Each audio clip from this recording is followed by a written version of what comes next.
Let's call to order City of Port Richey City Council Budget Workshop Tuesday, July 16th, 2024. I'd like to stand for the pledge. I pledge allegiance to the flag of the United States of America and to the republic for which it stands, one nation, under God, indivisible, with liberty and justice for all. Madam Clerk, I have roll, please. Mayor John Eric Hoover. Here. Vice Mayor Linda Rodriguez. Here. Councilman David Mueller. Present. Councilman Robert Hubbard. You. Councilwoman Lisa Burke. Here. City Manager Matthew Koppler. Here. Thank you. First up is comments from the general public. I have no sign-ups. Anyone in the public like to speak? Seeing no hands, I'll move forward. Comments from the city manager? Nothing. Thank you. Comments from the mayor, city council. Let's start with a new councilwoman Burke. Right now. Councilman Mueller. Excellent show of the fireworks. Thought it was good. We got to use that park more. Councilman Hubbard. Not at this moment. Vice Mayor Rodriguez. Nope, but thank you. I have nothing myself. We'll move on to council business. Item number 1, discussion and direction on the City of Port Richey Capital Improvement Plan budget. I will pass it to Mr. Koppler for introduction. So, prefacing our discussion tonight, before we get to the PowerPoint that goes through all these projects, tonight, except for one thing later on, is not about making any final decisions. What we want to do is go through and explain what staff put together in terms of the Penningford Pasco fund utilization of the Penningford Pasco fund. And provide you the opportunity to inquire, get more information, make sure that you understand what it is staff is looking for and why they're looking for it. Another piece of all of this is if there's something that you want to add to the Penningford Pasco. So if you have ideas of a project or something that fits within the definition that we can use the money for, get that out to allow us to at least do some research to be able to come back and say this is what it's going to be like. Later on in the process, there will be that final discussion. This is what we're going to do. But today isn't that final discussion. It's, again, about trying to get the information from staff on why they feel that the expenditures that they're proposing are necessary for the city. The second half of this, and just jumping in real quick, is going to be looking at the stormwater utility budget. And there is something that we need to talk about and get some direction from council on, and that is what is the rate that we're going to be charging for each ESU. And that's how we charge for the stormwater utility. And that's important tonight because we ourselves also pay that same stormwater fee as what our residents and businesses pay. And so that's spread throughout the budget. And to help me finalize those budgets, I need to know what those numbers are going to be early on. Now, again, that doesn't mean that you can't change your mind. I hope you wouldn't change your mind because that means a lot more work at the end to go through and make sure all of the numbers have been changed back to whatever it is. But giving us good direction tonight would be very helpful. So, but that's a little bit later on, and we'll get started first thing. Somewhere here. Oh, turn it on.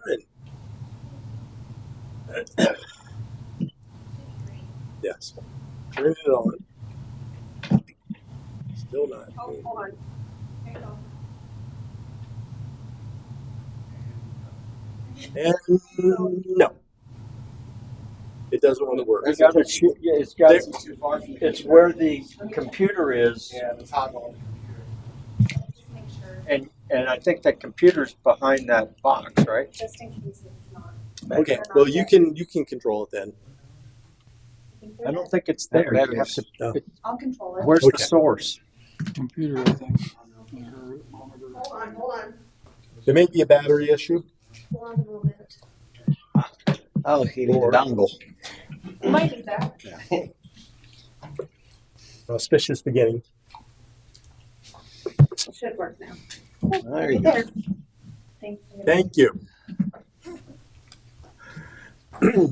So we start with the Penny Pasco Fund. This should look somewhat familiar to you. This is the summary that we provided you. Mine does not have all those colors though, like yours. There is one update to this that we late yesterday or today. We got another number that updated, but it's a small number, and once we get there, I'll point that out. But in total, we're estimating that the roll forward balance from fiscal year 24, so at the end of this year, will be approximately 1.5 million.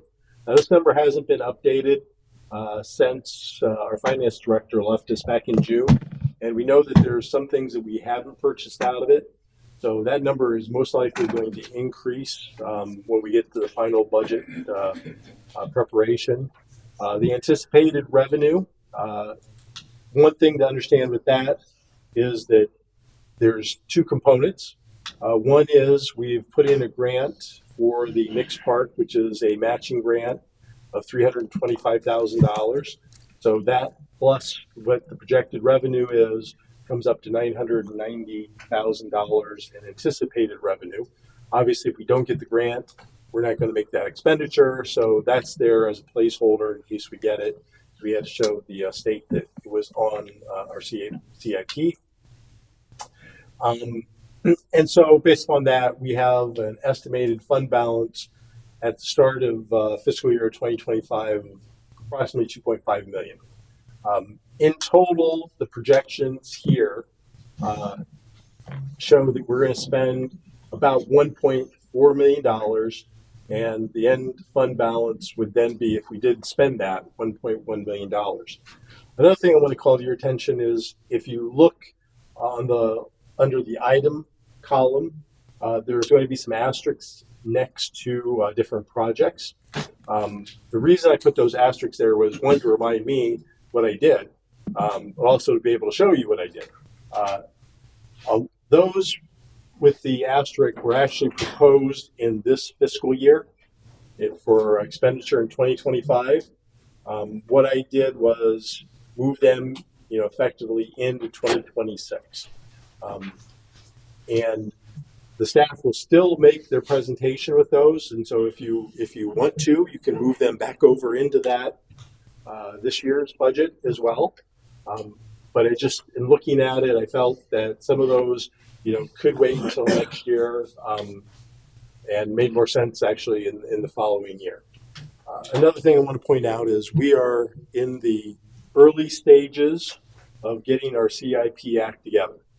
And as you'll see, as we go through the other funds later on in this process, we're still working on, the forms that we went to this year. Next year, we'll be doing a better job. They'll be fully filled out the way that I want to see them filled out. And they'll be more, I think, articulate of what we're trying to do here in the city in use of the funds that we have. But again, it's a process. We're starting. We'll get there. So bear with us if there isn't enough information for what you're looking for this year. We'll learn from what you ask so we know next year what to provide. I don't know if there's any questions on how this was laid out or any of the projections or anything else related to this particular slide. Can I add something? Sure. The fact that anticipated revenue includes a potential grant, I'm wondering, and I know your department column, you got a grant there. I'm wondering, do we, because that's what was throwing me off. Mm-hmm. Do we create another line there from Pasco or from grants, and that way we can identify that, hey, you expect 350 from that. It's just a little clearer, and I like to be as clear as possible. Well, no, I've thought about that, and again, this is what we've been using in the past, and I didn't want to mess around too much with this. But I agree. Yeah. I think in the future, I'll probably have a different format for this. Part of that format will just be talking about the revenue piece, and then the next the next piece of that then would be the expenditure piece. Right. And then that being said, so you subtract 300, be 640 roughly is what the anticipated amount is from the county. And, Which- and going forward, I believe fiscal year 26 shows an increase of about 2.5% in what we're anticipating. Right. And I think the last, and maybe 27 was 2.5. 28 and 29 actually go up 3.5% Right. increase. And that's the assumptions. right. Yeah. And you know, that'd be good too to say, hey, you know, on the side, hey, we assumed the 3%, 2%, whatever. Yeah. That way you know how you arrived at it. And then you don't have to put asterisks in there. Well, there's another less clean sheet that I have that has a lot of that stuff on it, but Oh. and so the hard part in the projections for these is obviously that this is based upon sales tax. If you have another pandemic where things get shut down, that number's going to go down Potential. potentially, and if the economy keeps going like it is, it's going to go up higher than 2.5. So Right, I right, wanted right. to see over a Something. 5-year period about a 5% increase, or excuse me, an average of 3% each year. So And the other thing is, and I know this thing's been tracking lower, and I don't know whether we haven't reflected what's come in or they're paying on a delayed basis. Because I'm showing we're going to come up like 123K short for the year. So what we projected last year at 727, we're on track to only bring in about 600. So yeah, well, I mean, I think I think the number's going to be higher than that, but again, it's, you know, what I have Right. is less than 700. that's fine. Thank you. Did you have a question? You were just asking me not about the detail of this, just about the process, correct? Yeah. Okay. On the now, this doesn't take into consideration modifications to the CRA boundary as well, right? I think you're looking at possibly a couple Yeah, this changes to Yeah, that. this solely is looking at the Penny for Pasco fund.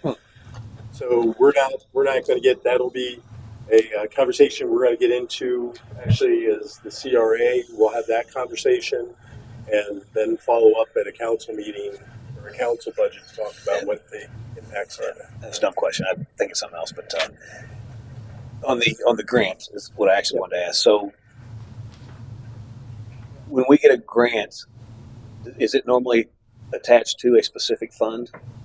Like in this case, you're planning a grant for Penny for Pasco. Is that really? So we did this because it was, if you remember in that conversation, we did this because it was the easiest and quickest way to do this. And we had that conversation that day or that night about should it be coming from the CRA or should it be coming from Penny for Pasco. And the problem we had was the CRA plan didn't open the door to allow that. But we knew that we were going to be changing the CRA plan and you know, went through the P&Z earlier today, so you're going to be seeing that as CRA as well. We knew that we'd be able to use, you know, that money in the future, but we couldn't do it the day that we had to get that approved to get it to the state. So I guess the answer is yes, you can use a different fund should we get that grant. Okay. It's just when we had to have it approved to get it on a CIP for the state, this was the only way we could lock it in. Thanks. Any other questions? Okay, so how we're going to go through is we're going to try to follow some order here, and that's why I put together the PowerPoint. Each department is going to talk a little bit about their requests. The first department we have up, if I'm not mistaken, is the fire department. I don't know who wants to control the PowerPoint slide. That's the one with the battery in it? Yeah. Well, it's the one that's connected to the dongle that was plugged in.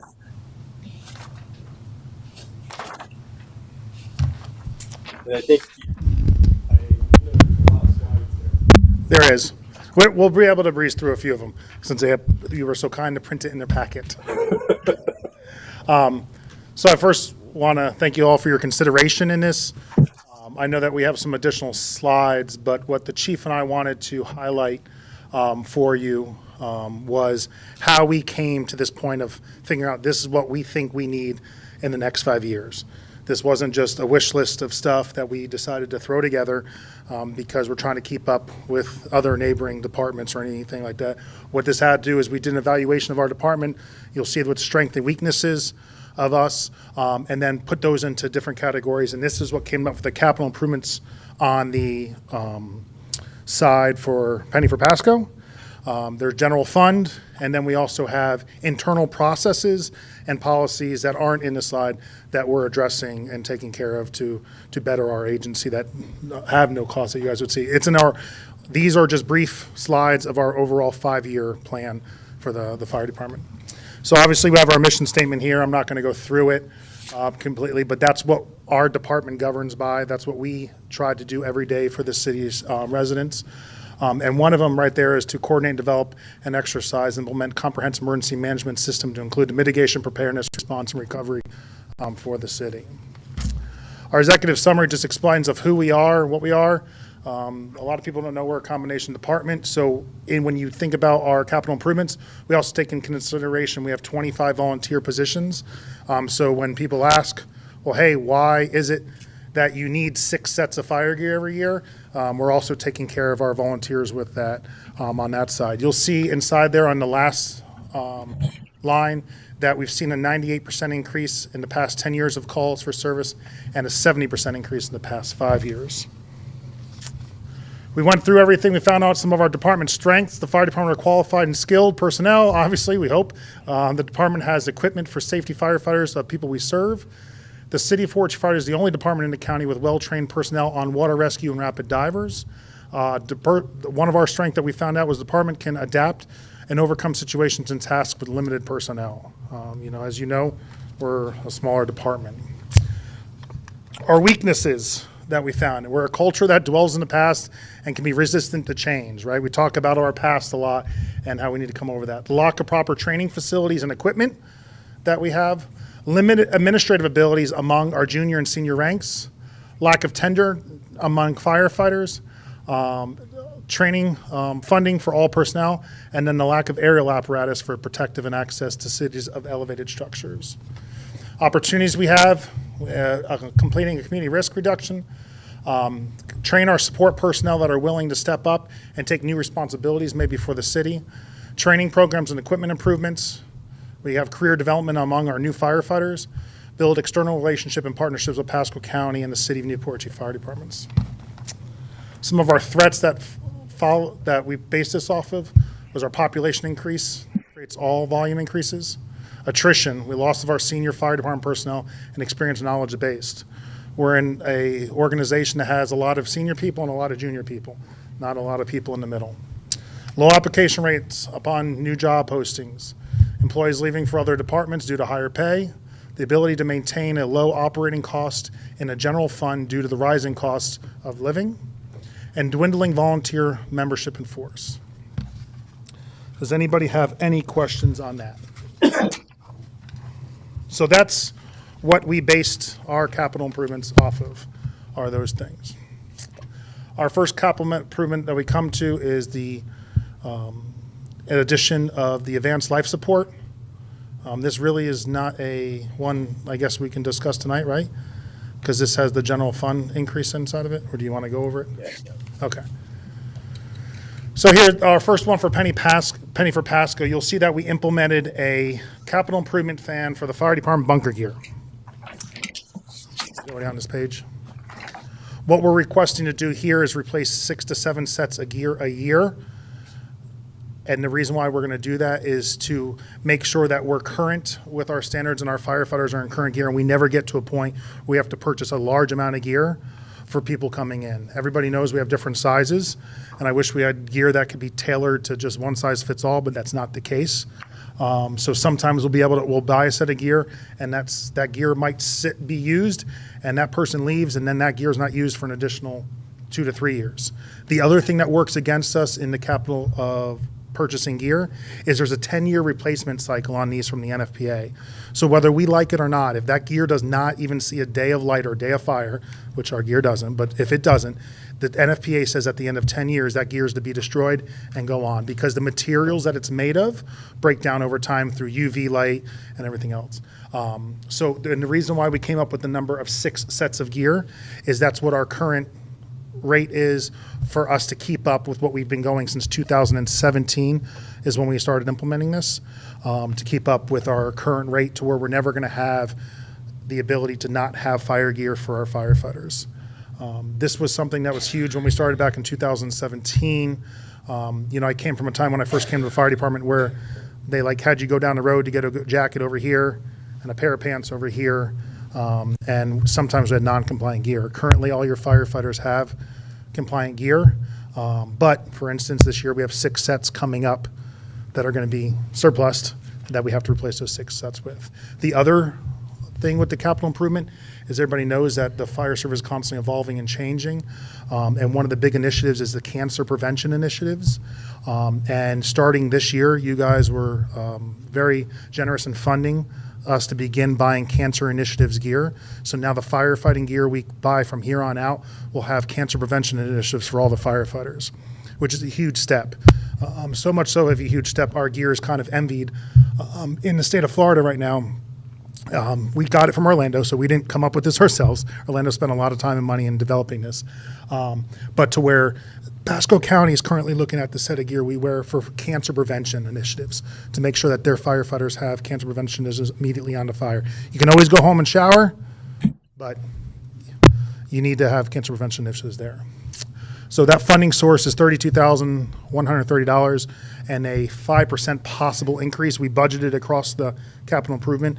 The gear manufacturer who we chose goes and says, hey, average is 3 to 5%. And just so you guys do know, we do put this out for quotes and bids. So we're not always going with the same manufacturer. It just works out to be that the manufacturer we've chosen had the lowest price at this time.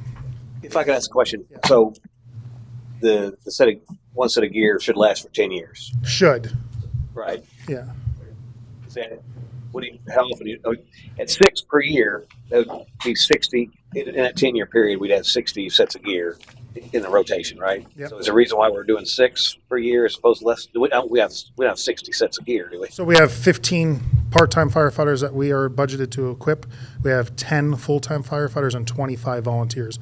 So we hopefully have a force of 52 people. Okay, And so then the 10 full-timers have to have 2 sets. Sets of gear, yeah. we do have that many. Yeah, so we're doing the minimum at 6. That's where we said, that's why we kind of said there to do that. And again, we're seeing our gear last 7 to 8 years. Yeah, but it depends. This year, the past 3 years, we've fought a lot of fires. Probably more fires than I had the 3 years prior to my career. We had 41 brush fires last year. Last month, as you guys can see. So you got a few years with a bunch of fires in a row. That, of course, gear, as much as you try to take care of it, it's exposed to the elements and the wear and tear that it typically wouldn't be exposed to. To get the most out of the gear, we rotated, of course, the paid crews get the first brand new sets of gear, and then we go from there to the part-timers, to the volunteers, and then what will happen is when this gear's on its last year of life, we have kids that are going to the academy, which we pretty much always do, because the academy just trashes the gear. The last thing we want to do is give them new gear or nice gear to go to the academy to get trashed. So for us, that's the end of the road for the gear. When we give it to you to take it to the academy, it's pretty much done. So you think 6 is enough then? Because you get 52 that you got staff for? We had given up two sets with Yeah, because the price the price went up so high. skyrocketed, not because of our cancer prevention initiatives, just but because of the price of materials. There's only 2 material companies that make firefighting materials, Incada and Safety Components. Those are the only 2. So every manufacturer buys from those 2 people. Those 2 people have the market cornered, they raise their price. And then the other part of that too, not the Ukraine war caused some of this, because a lot of the outer barrier that we use is the same stuff that they use in BDUs, the same type of material they use in BDUs for special operations and on that side. So a lot of the materials went to, of course, the wars to then make that stuff, so which also drove up our price of gear. Yeah, this set of gear that we're now spending about I think our last set of gear was like $5,100. 4 years ago was about $3,500. And nothing has changed on it. But the 6 cents does keep us in line for where we need to be. We don't have an abundance of extra, but we're right at what we need to replace. This is where we felt being fiscally responsible, most comfortable to make sure that we're on I'm not saying we're not going to have a year that 6 sets get destroyed. I can't predict that, but this is where we feel that's the most fiscally responsibility of our side. And then one more question on the 52. That would basically mean everybody has their own set of gear. Is that how things are done now? Yes, because you have to be fitted for the gear. So NFPA requires them to be fitted for the gear. So I can't just like, you were about the same size, put it on. You have to be fitted for the gear. That's the only way the cancer prevention can work. There's gaps and voids in the gear if it's too tight or too loose. And the state of readiness of the gear for the guys, like I wear a size 13 shoe, right? So we might be the same size, but I'm wearing a 13 and you wear a 5. Yeah. Bill, I used to be a volunteer firefighter. There was gear sharing, I guess, that we had. We used to do that. We used to do. We used to share masks and gear. Yeah, it's frowned upon now for sure. Sure. But going back to our side of, where we came up with the gear side is buying our guys, we might not always be able to give them the highest raise and the highest wages, but if we give them Good protection. good protection and good equipment, they might, like me, who's approaching my 40s, got about 15 years left in the career, I want to have the Cancer Prevention Initiative's gear. I'll take that over maybe an extra $200 in my pocket. Yeah. No, good information. I want the public to hear that, there's a reason why we have to have that kind of gear, the amount of it, so. Questions on that one? Any other questions on that one? Mr. Mueller? Okay. So the next project, the next three ones, the next three capital improvements kind of go hand in hand with keeping our department up with current equipment, avoid large equipment purchases in 1 year, making sure that we're maintaining the state of readiness of our equipment. So this one's the purchase of firefighting small equipment. This is something that we're requesting for $15,361. We did budget over the capital improvement plan a 5-year % increase of overall goods. Again, manufacturers telling us 3 to 5% is what they're seeing. In this implementation, this would be purchasing stuff like fire hose, right? We're on this one. Yep. Fire hose and firefighting saws, firefighting equipment, axes, nozzles, stuff that just wear and tear breaks over the years. That's what we're replacing. Every year we do budget this and we make sure that we purchase to also have stuff on hand. For instance, the brush fire that we just had the other day, we lost 3 sections of hose, not purposely. It went into a burnt area, and we had, thankfully, because we've had this plan, we had 3 sections of hose to go replace the truck, so the truck would never lose it. But now we've got to buy 3 more sections to replace that's on our storage unit. So what this does is this makes sure that our small equipment is maintained to where, again, we're not coming to you, hopefully, unless something major happens, for a huge, large purchase of saying, hey, we need this because our hose was destroyed and we have no hose on our fire truck. Any questions with any of this? The next one is the equipment cycle for our safety equipment. This kind of goes hand in hand with the bunker gear. So a lot of the equipment purchased in this is our fire helmets, our fire gloves, our hoods, our fire boots, which all have those 10-year replacement cycles. So when we buy the gear, 6 sets of gear, we make sure that we buy 6 helmets, gloves, hoods, and all that to go along. So if somebody comes in as a new firefighter, they're handed their equipment, their proper equipment. So it's not like, hey, I wear a 10.5, you get a 10.5 boot. You're not wearing the wrong size boot. And we have the gloves on hand. This also includes our brush and MVA fire gear. So one of the things we've done to kind of get that 7 to 8 year longevity life out of our fire gear, we've taken it and we've provided the guys with less expensive, still a good level of protection gear that they wear on car accidents and brush fires.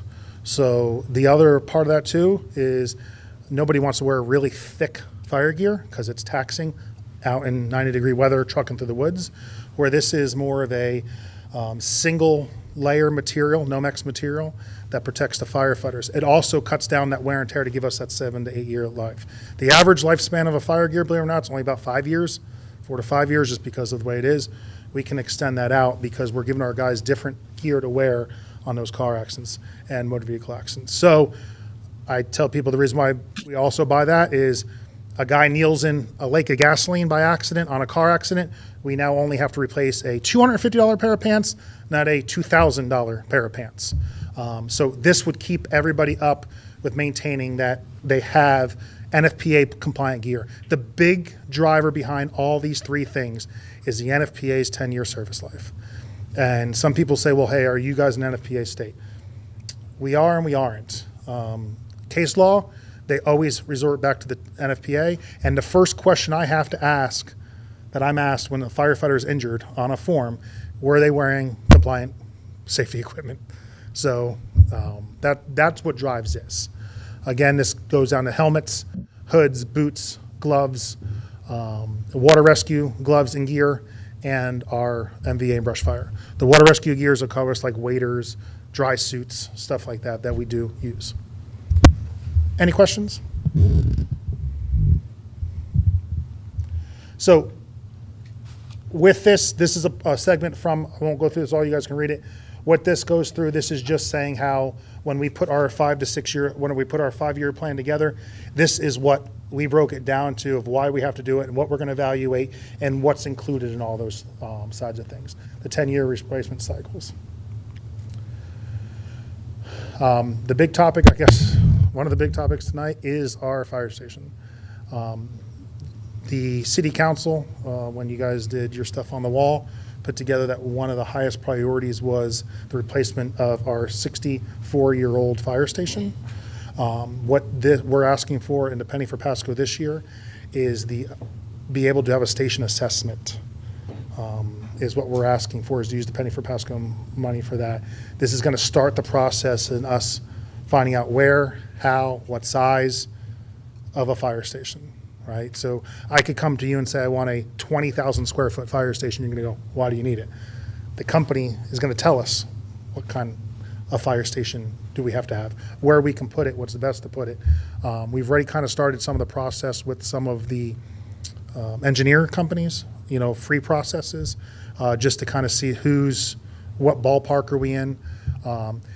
The number that we've come to is anywhere between $30,000 to $50,000 to have this done properly and right, to make sure that the taxpayers have complete confidence in the replacement of the fire station and we're not just trying to go build Taj Mahal for the firefighters. So this is what the replacement assessment is called. Any question on that? Go ahead. Is there any opportunity with to assess, use some of their assessments to maybe size that? Because they put fire stations strategically all around the campus. So we're using, one of the engineers we spoke with is the engineer that's doing the work for Pasco County. Right. And they've kind of actually started doing some free work kind of for us because of how much business they have at Pasco County. But as for are you talking about the bonds that they took out? No, I'm actually talking about saving $50,000 on a study by using a study that already exists in Pasco County, and with your expertise, up or down, or give a guidance as to whether that could serve in that capacity, rather than just starting a new one. We got a 3,000, person city, right? Mhm. And I know that Pasco sets these fire stations around. Maybe they're covering a larger area than we are. But if this work's already been done, let's don't reinvent the wheel. Can we utilize and leverage off of that existing So we have, study? but we're also unique in the way of that when Pasco County builds a fire station, they build a fire station just to service as a fire station, right? We have to not only do it to service as a fire station, but an administrative office for the fire inspections, the fire chief, the deputy chief, or the administrative captain. So when we build a fire station, it's not going to necessarily be just a cut and dry, here's your day room, here's your living room, here's your bunks, that side. You get a diving and you go. Yeah, so When we talked to them, what they actually do as part of this process was it was to help to answer a lot of the questions that you may have. It was they come in and they look at us. They say, "Okay, what do you do? What types of calls do you run? What types of equipment do you have? How big? How long? How short? How fat are they? And then what are your primary service area? Okay, and then they look at the properties that you have, and then they're the ones that are making recommendations based off of our training room, with the offices that we need. You need, instead of us coming in saying, like Captain Met said, instead of us coming in and saying, well, we need a 20,000 square foot, I don't even know what that is, but 20,000 square foot fire station. This is why. It's a third party vendor coming in and saying, listen, after a complete survey of all that they do, the training courses they put on, the offices that they need, the types of calls that they run, their bay needs to be this many square feet, and their offices need to be this big, and they need to have this many offices. So it was a complete profile of our agency and our city and our response capabilities put together into a design. And then after that square footage or that footprint is discovered, that's when we start the actual development process of it. So the county does have this is one of the main vendors that they've been using. We had talked to a couple of different vendors to make sure that we opened the door, and it was night and day. Yeah, I was very impressed with the Night and day. gentlemen that came from. They knew what they were doing. Yeah, they build fire station for a living. They build most of Pinellas County fires. Well, they design. Yeah, let me take that back. They design and do assessments. They do all of Hillsborough counties, Pasco counties, a lot of Pinellas County fire departments. They just did in Siesta Key and down south. They did a fire station there. They're familiar with floodplain issues that we have, and Plus, a part of this too is where can we build it, right? It's no secret. People have talked about across the street from the fire station, at the fire station where we're at now. Well, in this is going to say, well, hey, this is where you can build it, and if you do build it, this is what you got to do. And you're working hand in hand with them on how many colors you're doing. Where's the best place for this to sit? And Yeah, and it's a lot of your input to even make it happen. And one thing that I think this is also going to help us do is really, this is a huge project for the city, probably the largest project this city is going to be facing in some time. And community involvement is going to be key, from education of why, how, if, where, when, and maybe what the community wants this fire station to look like. It's going to be hopefully a fire station that's going to be there for the next 64 years, that we're going to be long and gone, and people are going to go, wow, look at this. They made it part of the community. And that assessment in that is going to help us do that. like one of the inputs that we had talked to the vendor about was community room. You know what I mean? So when people wanted to have a little birthday party for their kid, you know what I mean? They may have access to this community room within the fire department. So it was just one idea that we had thrown out at the vendor, and it's all, our input is definitely heavy in that whole process. Yeah, and that's also want to say that one of our goals is to get the state or the federal government to help us pay for this, and getting this done with a consultant will help get us in a better position to ask. And as you guys know, we signed the budget, 1.2 million, I think, went to build the emergency fire station. I got appropriation for that, so. I'll say 1.2. That's how much they got from the state. Right, the Yeah. appropriation process, they got that granted to them. Like 10% of the cost of the building. I don't know what, I don't think The fire it's, station was like $4.5 million. yeah, so 20%. Any questions? Location, did you want to move it to another location? So that's what this is going to help decide. Of course, if you're asking the firefighters around the station, we want it across the street because we want to put in a nice boat ramp for the fireboat, and we want to do that. But is it practical? Is it fiscally practical? Because that it had spoilage on it. This is what this is going to help us decide. Like, hey, because we'll have people saying, well, why didn't you put it across the street? That's all part of that process. But where we are, We started playing with that a little bit. located, we are in the center of the city. Right. You come out onto 19, it's a right or left to go north or south of the city.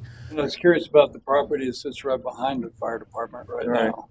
What's going on with that? I know it's private property. Right. Is it available to purchase possibly? Yeah, they've approached us about a couple different concepts. We're actually waiting for them to get back to us on one of their concepts they have. It would be a nice piece to have on. And that's part of this plan. That what they do is that they'll actually assess the areas. One of the things that I mentioned is my first reach would always be, what property do we already own? That's buying properties now, increasing the cost of the fire station project itself. So we already own property that's feasible, reachable, and the footprint is big enough to house a fire station. That there's a save. So that was one of the things. And if you buy property that's being taxed today, to put a fire station on it, you're not going to be taxing it tomorrow. So We did look, and then preliminary results were for that property across the street. It looks like that the station, the basic footprint that they were looking at would fit. We have to turn the station sideways to make sure the driveway the trucks could make it. But the other bonus to that was now we have property right on the water, so where the police boat, fire boat, whatever we're going to do could be right on the water on our own private docks. And Little right satellite from the office, station. air conditioned right there on the water. Are you talking the spoil site? We can get rid of Hooters and put us right there. I'll take a Hey, view. one time. So the next is just, again, our, I copied and pasted our 5-year plan inside there. I thought it was pretty cool because it had some historical photos over the years of the fire station. The one thing I did want to capture is that palm tree in the back that you guys see constantly in there is actually still there, just covered by an oak tree now, which I thought was pretty neat that guy hasn't changed in his size. An oak tree grew up actually around him. Hey, just to clarify too, so when Pasco builds a station, they utilize a similar service, that's the same vendor. Yeah, we're not trying to reinvent the wheel. The next one is the replacement of a thermal imager camera. That's in this upcoming one. Again, these set to 10-year service lives. The one that we'll be replacing is 10 years old. It's actually going to be 11 years old when we go to replace it. Technology changes from when it was. The good part about this is this camera 10 years ago would have been $10,000, and this is one of the things that actually went down in price. Hallelujah. Because of technology changing. So it's pretty cut and dry what it's used for. We can use it to visualize hotspots and save lives and protect property. Any questions on the thermal imager? And the reason why that this is kind of an outsource is because it's over the threshold. How many of these did you need? Just one. Just one? We're going to replace them every 10 years. So this one is up, and then the one we currently have is actually right on the verge of that 5 years. So you'll see that once we skip to 2030, you'll see the next camera show up in 2030. We try to stagger our equipment so we don't have to purchase all at once. So we try There's to. 2 fires going on. I thought you might want 2 or 3 other. We have thermal imager cameras. The older ones. Yeah, we still have our thermal imager cameras, and I'm probably going to shoot myself in the foot. I'm not saying that we would get rid of our other thermal imager camera, because it would be nice to have a backup thermal imager camera, because there are times that, you want to hand the firefighter a thermal imager camera, not just the officer have one. But what we would do is once there's a core inside there, it's like a computer, once that core burns out, we would just, Not like there's a resale value to no, we're ready. We're done that. And to replace the core, I don't even know if any companies are really replacing the core now, because the cost of the camera is just about the core. That's really the huge bulk of the cost. Any questions on this? The next one is the replacement of a 23-year-old vehicle that we have, Utility 242. It's a 2001 Ford Expedition that was actually bought. I looked it up with impact fee monies from Walmart, so you can tell how long ago one was actually used. What this is going to do is it's going to replace that vehicle and allow us the opportunity to have a vehicle on site that can pull our air trailer and grow with the department, be used for water rescues. It's going to be a high-profile vehicle. We're actually just going to copy the fire chief's vehicle that we purchased and staff it with that. If some people ask, why are we going with an F-250 and not a Expedition again? Believe it or not, an Expedition costs more money than an F-250 under the state contract price. And an F-150 and an F-250 cost, you're talking a $1,500 to $2,000 difference for almost double the towing capacity. And we hope that this vehicle would last another 20 years. And I don't know in 20 years what is going to face our department. So this allows the department to have the opportunity to have a vehicle that will grow with its organization. Does the 250 have the V8 in it or the V6? So they have a V8. We would obviously want the V8 because that air trailer I know. is a heavy fella. And the brush truck can pull it right now, but we have to empty the water of the brush truck, which is dangerous because now we have a brush truck without water in it. I don't think you can get a V8 in it. A V8 and an F-150. Yeah, I don't think you can. You can get the last I spoke to everybody around us, you can get a V8 and an F-150, but you're buying the towing capacity, the 4x4. That's why you're only getting that. That's the right move. You're getting $2,000 more. You have a vehicle that can go through high water compared to a vehicle that can't. And they're aluminum bodies, also in the 250s, which are good but bad. Good for living on the coast because you rinse them off, they're good. Bad if a pebble hits it because it's dented. Or a wench hit it. I had to throw that out there. It was me that did that, by the way. So I apologize to the city now. As far as the other 23-year-old vehicle, I just want to throw this out there for. It's up to council what you would want to do with that, or boss man. But I mean, it runs and drives. It's a decent people mover, but it's 23 years old. So my opinion would be, for the amount of money we would get to auction it off, we're probably going to get the same amount of money to auction off 2 or 3 years from now. I mean, if the city just wanted to keep that as a spare vehicle until it started to cost us money, that's up to you. But I wouldn't recommend right away just trading that thing in because you're not going to get nothing for it. We'd probably get more use keeping it around the city as a. It actually still has a tape player in it. One of our volunteers the other day go, what's that? Track. The insurance on that though. And how we came up with this future cost is we used a calculation of about 5% of your cost will be your service cost. It doesn't mean necessarily it's going to cost us $3,750 every year. The other part of that too is that's already built in because we're replacing a vehicle. So now we're adding a vehicle. So there's already a service cost built in that's actually costing us money. So we do anticipate it actually being a cost savings. But to be transparent, there could be a cost of that. There's just some reasons of why we went with it. And then what that utility vehicle was doing since we've not had it let it towed.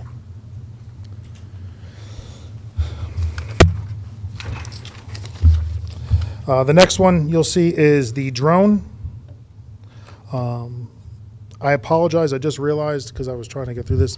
I've not talked about what year these are all from. These are all each project's for spanning over the next 5 years. If you guys, these aren't all next year's capital improvements. I think the paperwork said 18,000. Yeah, so the original one said 18,000. We noticed So on your desk is the updated. and so you guys aren't getting sticker shock. The reason why that is the Governor DeSantis passed a law that says you can no longer buy drones made in China, near China, around China, that whole thing. So every manufacturer that made them in everywhere else but China skyrocketed the price of their drones. So that's where that comes from. That's not. Amazon for $370.99, and it's got GPS drone camera with 4K night vision and blah, blah, blah, blah. I agree. And then we'll have the state of Florida issuing us with I do believe, a fine for using a drone that's not approved. As a fire department with municipality, you cannot. Correct, because we're doing a commercial. We've actually got a drone in the building department. 370 and 40,000. So that was my point in saying that. I know you can't buy one off Amazon. I was being And a little dramatic. But I laugh. $40,000 for a drone is. It's pathetic, though, isn't it? Yeah. we're with you. Now, I will say this. A big part of that $40,000 is the FLIR capabilities, which is the night vision, the heat sensor. That's a big portion of that price. So we're just saying on the high end, $40,000 for you guys to know. But of course, we can tailor different things on that. That's what we would have for a drone that would be completely capable to do everything that you need a drone to do. Does Newport Richey or Pasco County have a drone that is similar to what you're asking for? Pasco County has a drone that's similar to what we're asking for. Their sheriff's office has the drone, and then the fire rescue has another drone that's similar to what we're asking for. And we actually used Pasco County's on a brush fire the other day. and we were able to use their drone. But during storms, during all that other stuff, it's kind of been known to us that, hey, we're going to use our drone when we need our drone. So this would make us self-sufficient in ability. This is a across-the-board police, fire, and building department. Okay, across the board, police, fire, and building department purchase. So this would service 3 departments across the whole city. So this isn't only the fire department, this is the police department for situational awareness, and this is also going to be the building department. The building department for him, I don't want to speak on Mike's behalf, but when we've discussed building surveys, post-storm, pre-storm videos, so FEMA's really big now on reimbursements, that you have to have current data and current photography of your coastline, of your roads, and everything else. This we could put up right before the storm, fly through the city, get our stuff stored away. God forbid something was to happen, we come in, we say, hey, look, FEMA, here's the video prior to the storm arriving. That's what was in that video today. It explained that where you Yes. could. Yeah, That's why we had Hernando come, and that's what we were learning from them. Right. So he I said saw that's that pre-storm and after. Yeah. So That's the first thing they do when a storm's coming. They put the drone up and they map the coastline.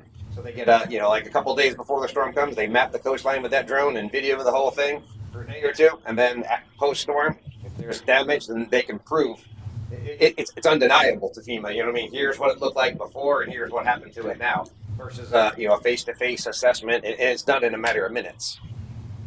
Yeah, and I was just going to add, I wasn't sure if you're going to hit about the police and the building department. The other thing is that I do believe this was something that we should be looking at a grant to pay for. I know when I was in St. Clair Shores, we were able to get a grant. I think it was actually the police department that received it. I can't remember which grant it was that paid for it, plus the training. And that's the other aspect of all this is we're going to have to train people to be able to use it. And you have to have the operator's license and all that. And I think in that CIP we included it was $3,000. yeah, $3,000 for training, Included training for 3 people to be certified. $1,000 Yep. a lesson. Yeah. One question I have on, obviously that's a very high dollar toy. Are those insurable? Yes, Something happens to them, they are insurable. Yep, we asked that question on yeah, we can insure that.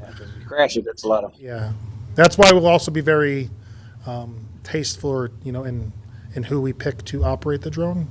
Because I'll tell you right now, you don't want me operating the drone. So if you ever see me come up here and want to operate the drone, At least he's honest, right? don't give me the keys. So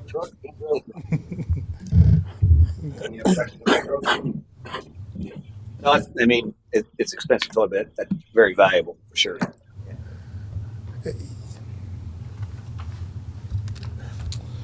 so the next one, which would be a fiscal year 26, so not this coming fiscal year, next fiscal year, capital improvement is the purchase of a 21-foot fireboat, rescue with increased rescue capabilities. So I'm going to go over to this slide so everybody can get a picture of the boat. That was the boat at the trade show. That would be the boat that we found to be in our wheelhouse, staying fiscally responsible and knowing our coastline and our demographics of what we have to.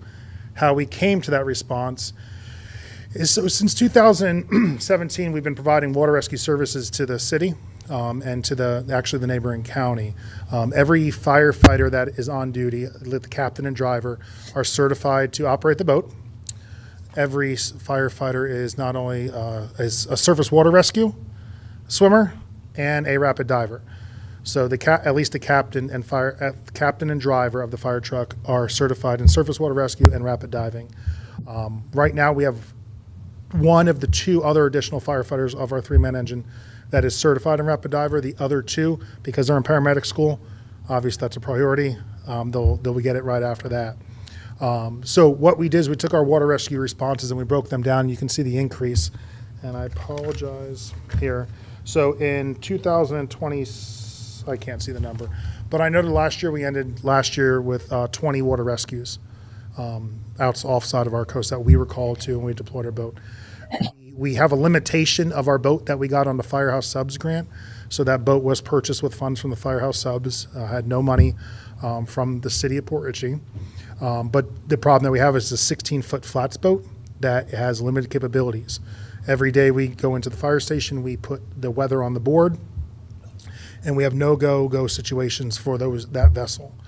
This would give us the ability to immediately respond and get water rescue off the coast with firefighters responding on the boat.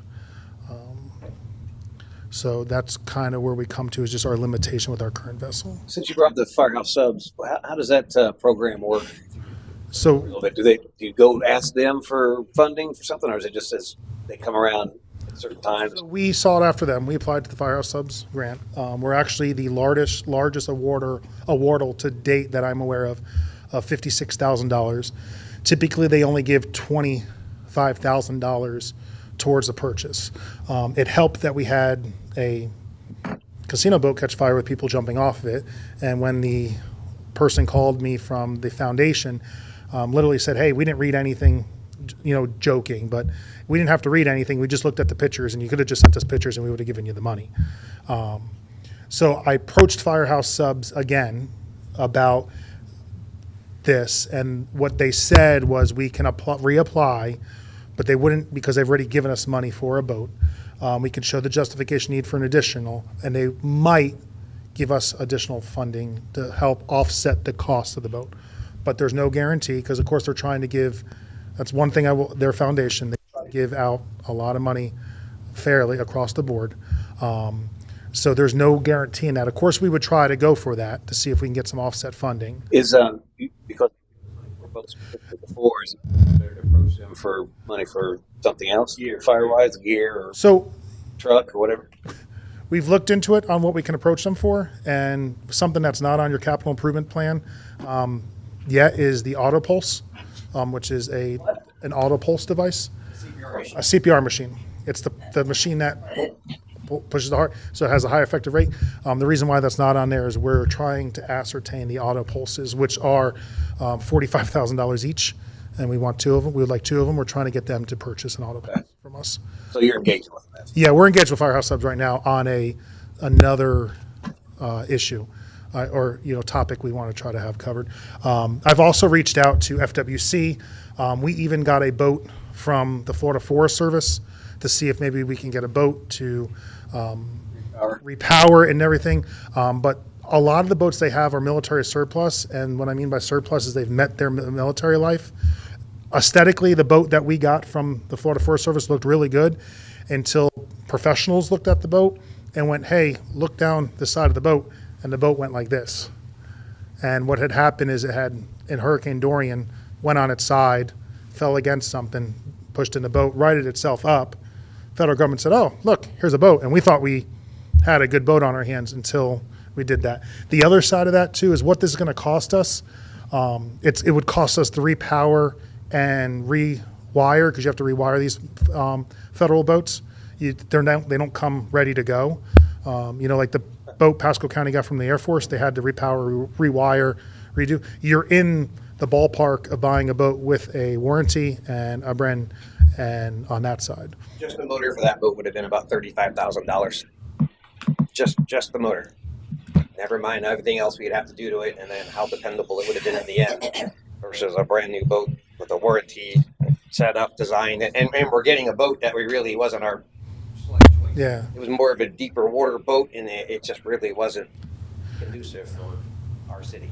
This boat's designed for our coast. They actually offered, if we decide to go down this path, because I know everybody likes to see the stuff, they will bring the boat down here to Port Richey and let us have it for a few days so everybody could see what the boat looks like, how it's going to handle on our water, how we would use it. But we've gone on these boats ourselves. So what's the difference between this boat and the boat we just bought?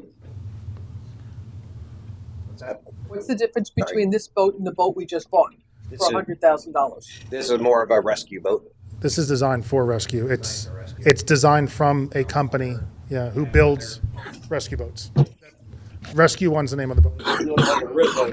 So the first thing is the ability to get a patient into your vessel is one of the hardest tasks, right? So there's dunking moves, there's you're a captain.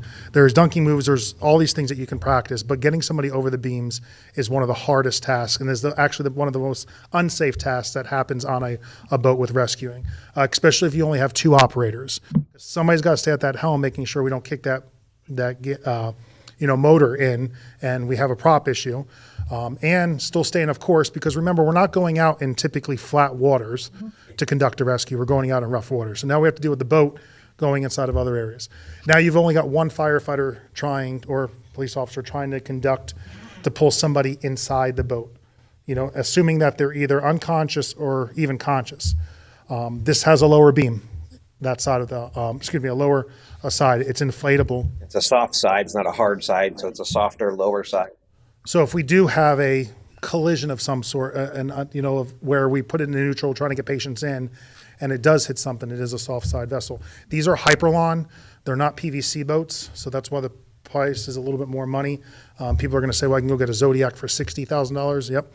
And it's a PVC, the material. The Hyperlong is a stronger material, lasts longer in the Florida sun. The ability to control the vessel is another thing, where the patients on these boats are designed to be in the rear of the vessel, and they come set up for backboards. They come set up to where you load your backboard and your patient on, you safely strap them in, and you go in. So if there was only two firefighters on the vessel, that one firefighter can control the boat, and one firefighter is not trying to hold a 300-pound patient on a backboard back and forth on the boat. Another design for these boats, the way they're set up with the inflatable sides, is that they're stable. So on a typical boat, for those that have been on a boat, if you put multiple people on one side of the boats lean really bad. The inflatables are more solid foundation. They're a lot like the cat holes in a way, the way they hold their weight load. So when two or three of us are hanging over the side of the boat, pulling a patient up onto the boat, the boats don't do that. They don't lean like a And they typical don't boat does. capsize. Yeah. It's like a rib boat. Exactly. There's a reason why the Coast Guard and most of the rescued places out there have this type of What's the boat. typical horsepower on one of those? I think that one was 175, I think. I remember it. You can get them, I think, from anywhere from 175 to 250. Yeah, I I think get that, a 200 horse for about 18,000 brand new. for that one, yeah, because that'll push This that is boat. 21 foot. Yes, it'd be 21 foot. What's that rated for people? That one, I want to say it's 8 or 10. I thought it was 10. Don't hold me to this. I want to say 10. That's It's- surprising on a 21 foot boat. That's because of the, Because the inflatable, yeah. Built for that. yeah. So this Rescue One, why we came up with Rescue One is Rescue One made our current 18-foot fireboat that we have with with a foam-filled bottom. The gentleman who builds boats and is the engineer for Rescue One makes sure that whoever he's selling with and working with, that these are purpose-filled boats. This isn't a pleasure boat. So when you get on it, you'll see that there's no compartmentation anywhere on the boat besides with the patient, at the helm, underneath, and then one in the back, because it needs to have room for people. So there's room. So there's room for people. 21 foot didn't sound Yeah. much to me. The biggest limitation that we have is the ability to get out of the channel right now on, a day where sometimes people are over utilizing the 16-foot boat, where we probably shouldn't be utilizing. But, one that comes to mind is last scallop season. We had two scallopers holding onto the channel markers. We had a front pass through. That's what happened. They were outside the water. Their anchor broke loose, pushed their side, and they're holding onto the channel markers. And we were the only boat that could possibly get to them. We had to wait until it calmed down a little bit. We got out there. We got the people on our boat, started heading in. But everybody knows that we live on the coast here, how quick the storms rebuild. And before you knew it, we were in a predicament we probably shouldn't have been inside the 16-foot vessel. The flats boat, it's a flats boat. It's great for what it does. And that's the other thing too that is a little bit different than our current. And this isn't a knock on the police department's boat by any means, but this does do a 6-inch draft with a jack plate. So we will have a jack plate on this boat to be able to get it inside those areas. The fire pump that we currently have can move. You can move to this boat. We can move it to this boat, and if this boat, we can still use it on the other boat. It's a portable The other pump. boat meaning the police boat or the other boat being the flats boat? Actually, I can put that pump. It's a portable pump. I can move it to whatever boat I need it to. But this company has the safety hooks that are designed in our 18-foot. They can outfit this boat with the part of the quote was to outfit this boat with those safety hooks. So we just take that pump, lift it up, and put it inside this vessel. Now, didn't Rescue One bid on the police boat as well? And I thought that number No. There was an inflatable that was, Fluid. It was fluid, right, Chief? Yes. Yeah, fluid watercraft. and that one came in at 136. So I'm wondering why this company wasn't considered. So we've talked a lot. I don't want to be too long-winded, but when we bought that boat from Rescue One, the guy's name is Mac, who owns this company. They're based out of Louisiana. He owns a large, and I won't say what it is, but a large pontoon boat company. The local fire departments couldn't afford fire boats. So what he did is he made it his mission, and Rescue One's mission is to get boats in fire departments and emergency services hands that can work and actually perform well at a reasonable cost. So believe it or not, we have 105, but if we bought that boat today, it's at $92,000. So I wanted to think outside the box a little bit here. Obviously, and I think in your slide you had the city at 2.2 square miles. My recollection, 2.7 square miles, 2.1 of land, 0.6 of water. So we got a half square mile of water in the city. Obviously, this would well equip us for the water area. And obviously, we have a memorandum of understanding with the county, Newport Richey, where we can help out in their waters as well. Is there an avenue to ask to make this a joint effort? Because obviously, if we purchase this asset, and I don't know if Newport Richey has No. like this. I don't know about the county, but if we're kind of serving this local area, which we're a great obviously spot for that, we can help out with those rescues because it's right here at the mouth of the Cody River. Is there opportunity to maybe get them to help fund some of this? So the county is buying a 36-foot monstrosity of I shouldn't say boat. We support Pasco County and we work very well with them. Their boat's going to have limitations to our coastline. Right. We work with them with training rapid divers and water rescue on this. They've offered the assistance of their boat's going to be built to get people to the island when there's brush fires out on the island. It's going to have a larger pump than ours. Ours only pumps 300 gallons a minute. Theirs is going to pump, I think, almost 1,250 gallons a minute of water. Where are they going to They're putting it out of Gulf Harbors. Gulf Harbors? Yeah. But the draft on that is going to be large. So this, believe it or not, will actually probably complement. Well, that's what I'm saying. And this thing about Gulf Harbors from that larger boat or whatever, if we have something in Hudson, right, we get there a lot quicker. Correct. In skinnier water or whatever, it would make sense from a county perspective that they would help fund some of that asset, knowing that we're going to help. It's like they have a ladder truck, we don't. They help us when we need a ladder truck. Well, we can help them when we have this, but we don't. When we respond to their stuff now, we don't get any chargebacks or anything for that. So I didn't know if there was avenues that we could ask the county to help fund some of this. Maybe it's 20%, 30%, or anything. So the county charges an MSTU to non-city residents. Right. For the municipal tax and service that provides their fire. That's how they fund their fire trucks, not the ambulances, their fire trucks and all that other stuff. So, being a good partner, since we don't receive the MSTU and they send us a plethora of, we had 30 of their vehicles the other day. We work well with that. We've tossed it around before. We haven't had much bites of a joint funded boat because then it comes down to like, well, if you break it, how do I mean, internally, we're even having those conversations. Now we're putting a whole other department with a whole other accounting issues with that. So we have tossed it around. And to tell you the truth, that's kind of why we came to this boat is, hey, they're going to have a boat that if we got a large house that's on fire and we need a water source, we're going to be able to pump some water and not tax the other side. And our goal is to offset resources. All of us have the same resources. We all have the same response capabilities. We also all have the same limitations. So where our limitations start to take place, their capabilities are just showing. You know what I mean? That on a 36-foot boat where we're like, it's too rough, it's too nasty, we can't come get you. It is what it is. That's where they could take over. When they're trying to come in to the coast and they can't get into the shallow water, that's where our assets would take over. So that was another shadowing thing that we were trying to make sure that all the assets aren't the same, because then all of our limitations are the same. That's what we didn't want. And we all work very well together. To where when I was actually talking to the deputy chief of operations today about it. He was like, "Well, that would be a nice, compliment to the area." So, That is, but as for your square mileage side of it, the reason why we've always kind of been tasked with those is because we have the firefighters that are properly trained in those tasks with the surface water rescue. Because surface water rescue is a low frequency, high risk incident. So that's why we only have certain people that can operate the boat. Certain people, there's some people that don't pass our swim test that can't even enter the water. We just don't allow them to swim. It takes a lot to be able to swim to conduct a rescue.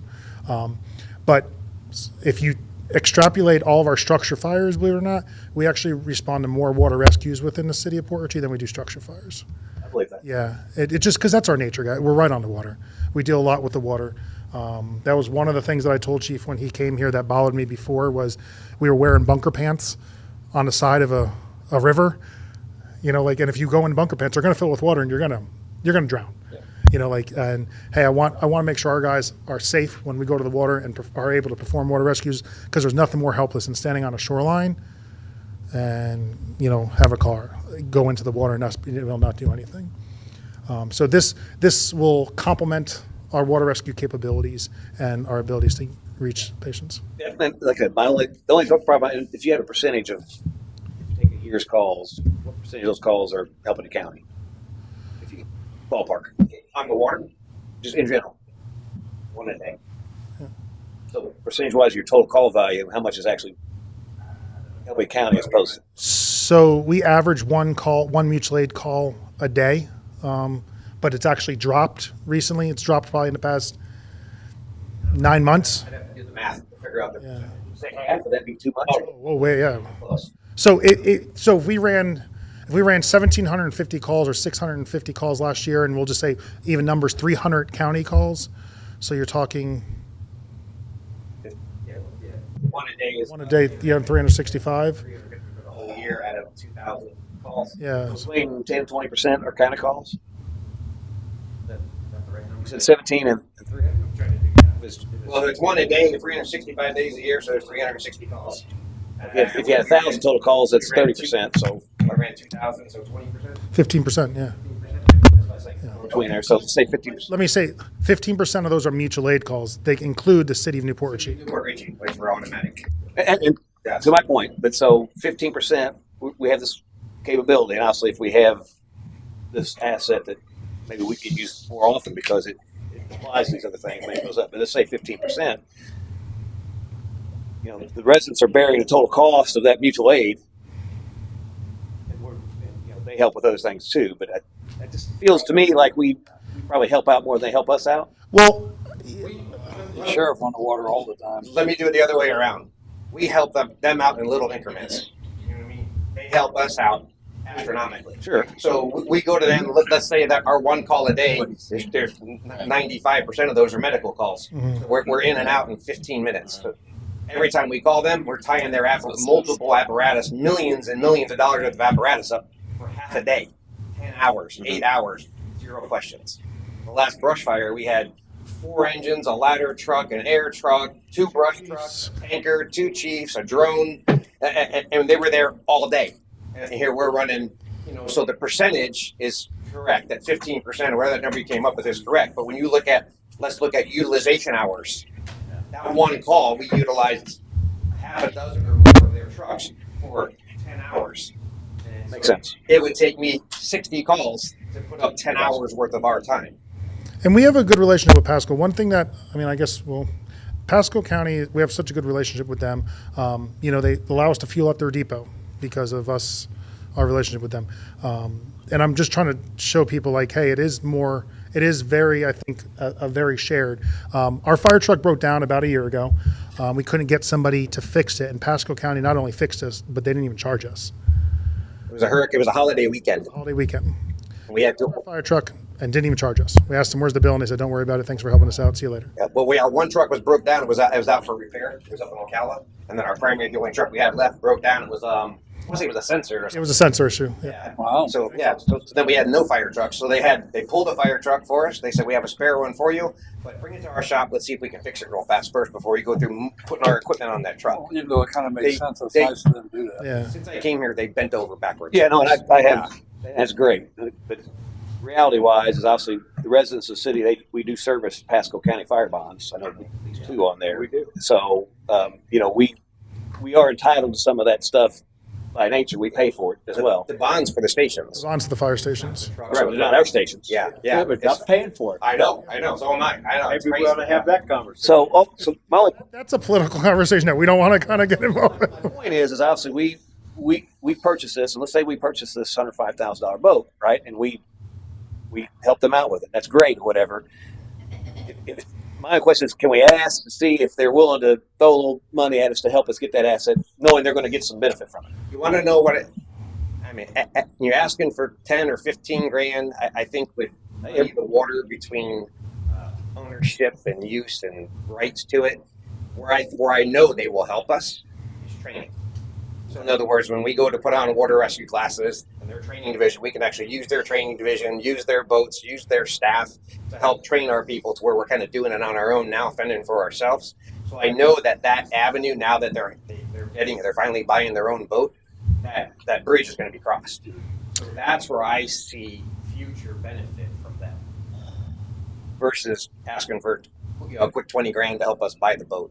I'd rather have the long-term expenses of continuous training and turnover and.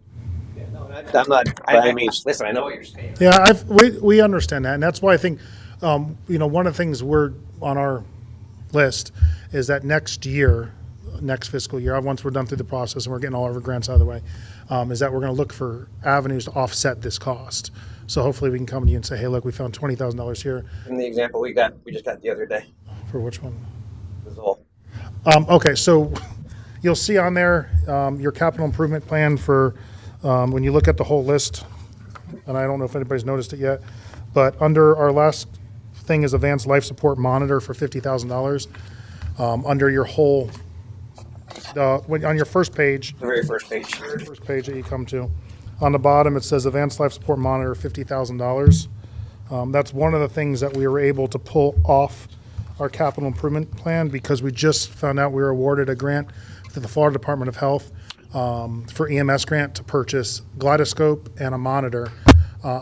So that's we just were awarded $86,000. So that's something we're able to pull off of our capital improvement plan. We'll do the same thing with the boat. The goal is to focus on it, fund it, be prepared for it, and at any point in time along the way, we can seek more grants. I mean, we've gotten, a couple $100,000 in grants in the last couple of years. And we've gotten pretty good at those. My goal is going to be to keep pushing to try to get those, but at the end of the day, we still have to focus on obtaining the equipment. And there's a narrow window on grants. We spent a lot of time on looking for grants for these. That's why we ended up with Firehouse. So there's UASI, but that's a police department funded. And the UASI funds can make, when they use UASI funds, they can only use it for police duties. They can't use it for other duties. And the other part we heard it talked with Mr. Roth. We're not a port, so that takes us out of the grant funding to be able to get port funding to be able to offset these costs. So there are avenues out there, and we'll explore them all. But the reason why it's on here is it's kind of hard to go ask for some support if they don't know that we have our support. Well, this is 2026 anyway. Yeah, correct. Yep.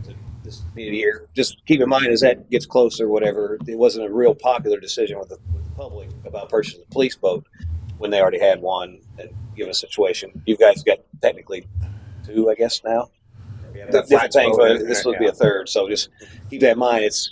We need to make sure that this is the right thing to do and sell that to the public. Yeah, we hope to have, proper data for everybody, like we respond to our responses, how often it'll be used, our training, all that other side on that, so the public can feel comfortable with that. Their resource will definitely be getting utilized often. Thanks. So the next one is the replacement of our fire truck. I know that some of you guys were out in the public the last time we bought our fire truck, and we're familiar with the problem we were facing was that our current truck, that's our reserve truck, is a 2008. The truck that was our frontline truck then, causing us all of the electrical and issues, is now our reserve truck. In 2028, that truck will be 20 years old. That would make our frontline fire truck that runs every day, 10 years old. what we're asking to do is set the proper replacement cycle of 20 years reserve, 10 year of frontline. So our current fire truck that we run will go to a reserve status, and then the new fire truck would be on the frontline status. The reason why you're seeing it now, even though it's a fiscal year 28 purchase, is that there's a 3 to 4 year time on ordering a fire truck build time. So to make sure that we're on track next fiscal year, we would have to spec and sign the paper to buy a fire truck. But the funding, whether you decide to lease, purchase outright, whatever that side the guys go down, wouldn't come until the truck was delivered in hopefully fiscal year 2028. There's no guarantee that'll be a fiscal year 2028. It could be 2029. They are pushing fire trucks back. But we would anticipate it to be delivered in fiscal year 2028. So that means our current fire truck that is a 2008 would be sent off.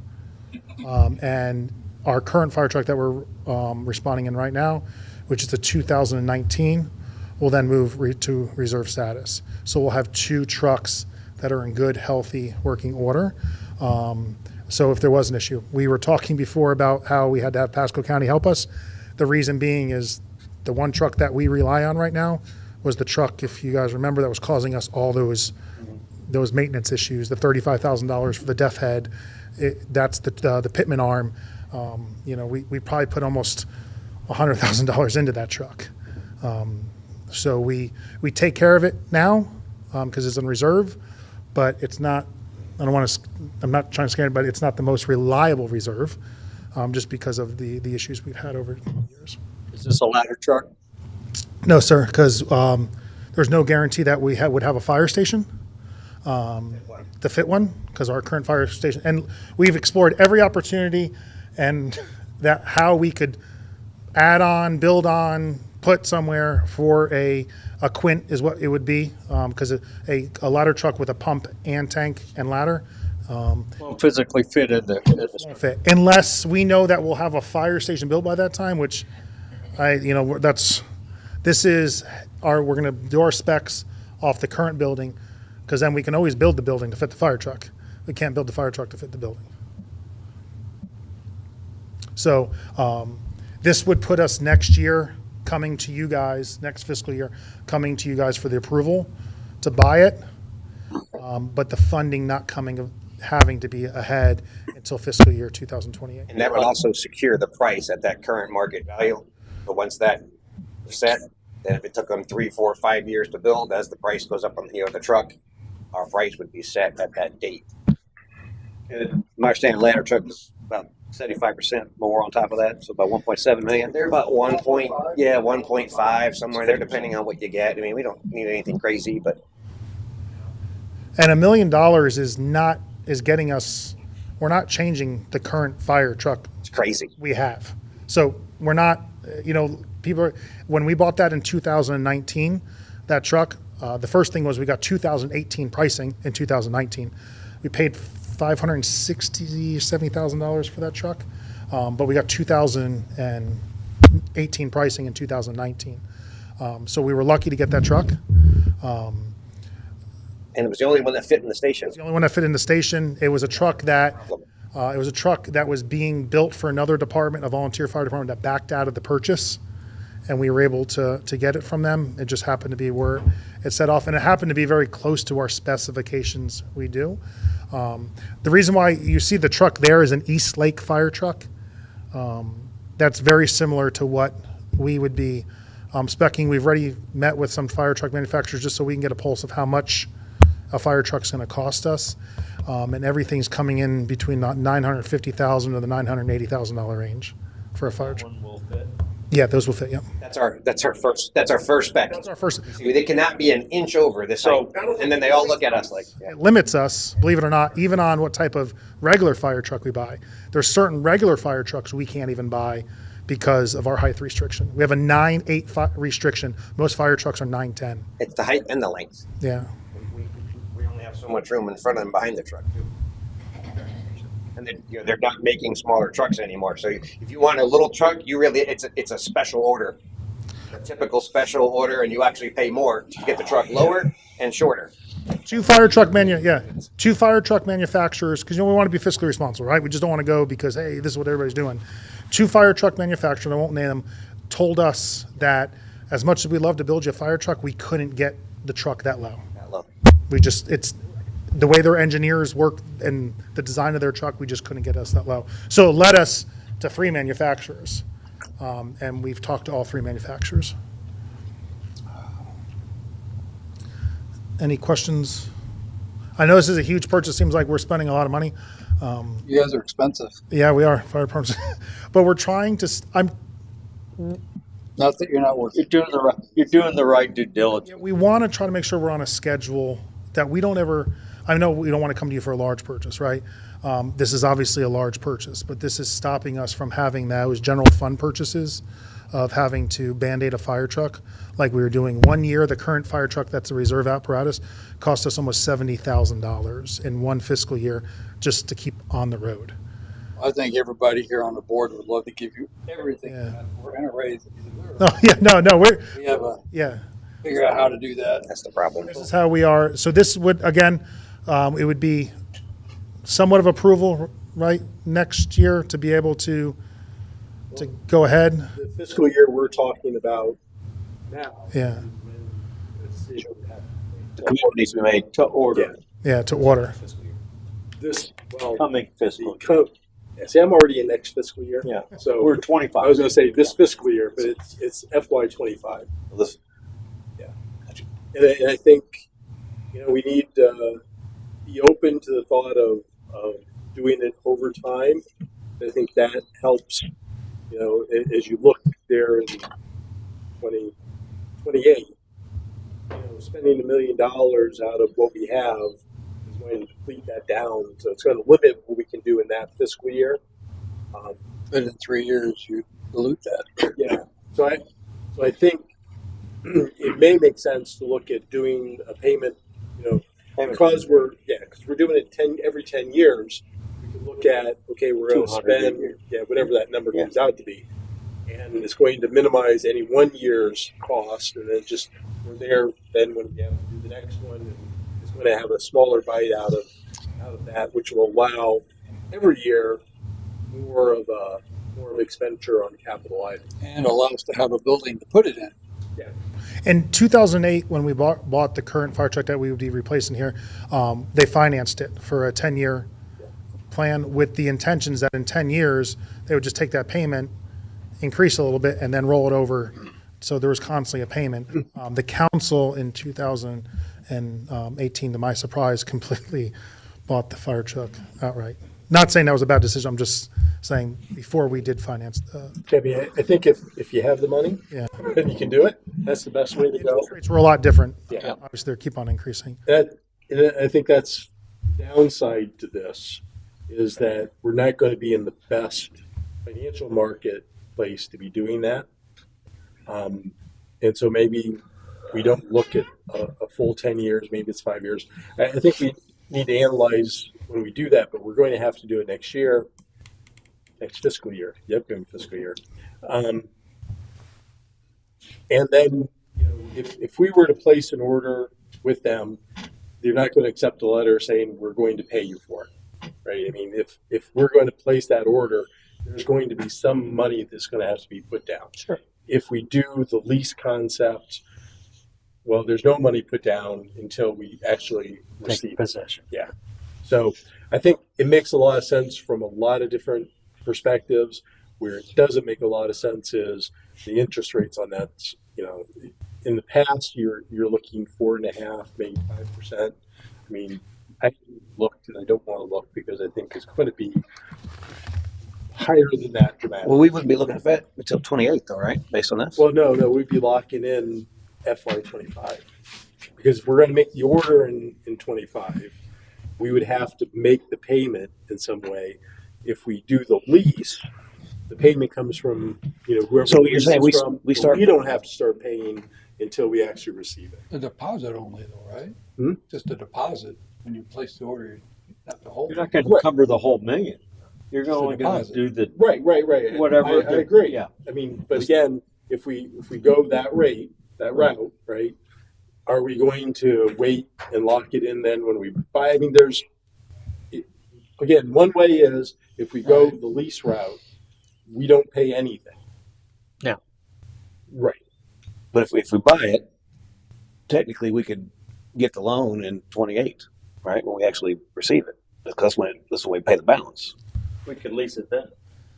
You Or could do that, through yes. another I way. mean, but Yeah. then you would be making a down payment. Right. I mean, when we make that order, There's down we're going to payment. have to put What? some money down. Is it 10%? 10%. Under You know what grand? the down is? What do you- There's three different options that we found. The first option is you pay it all up front, and they give you a $100,000 discount on the purchase of the vehicle, right? But you have to pay it right when you order the truck. And get it in 3 years. Yeah, and get it in 3 years.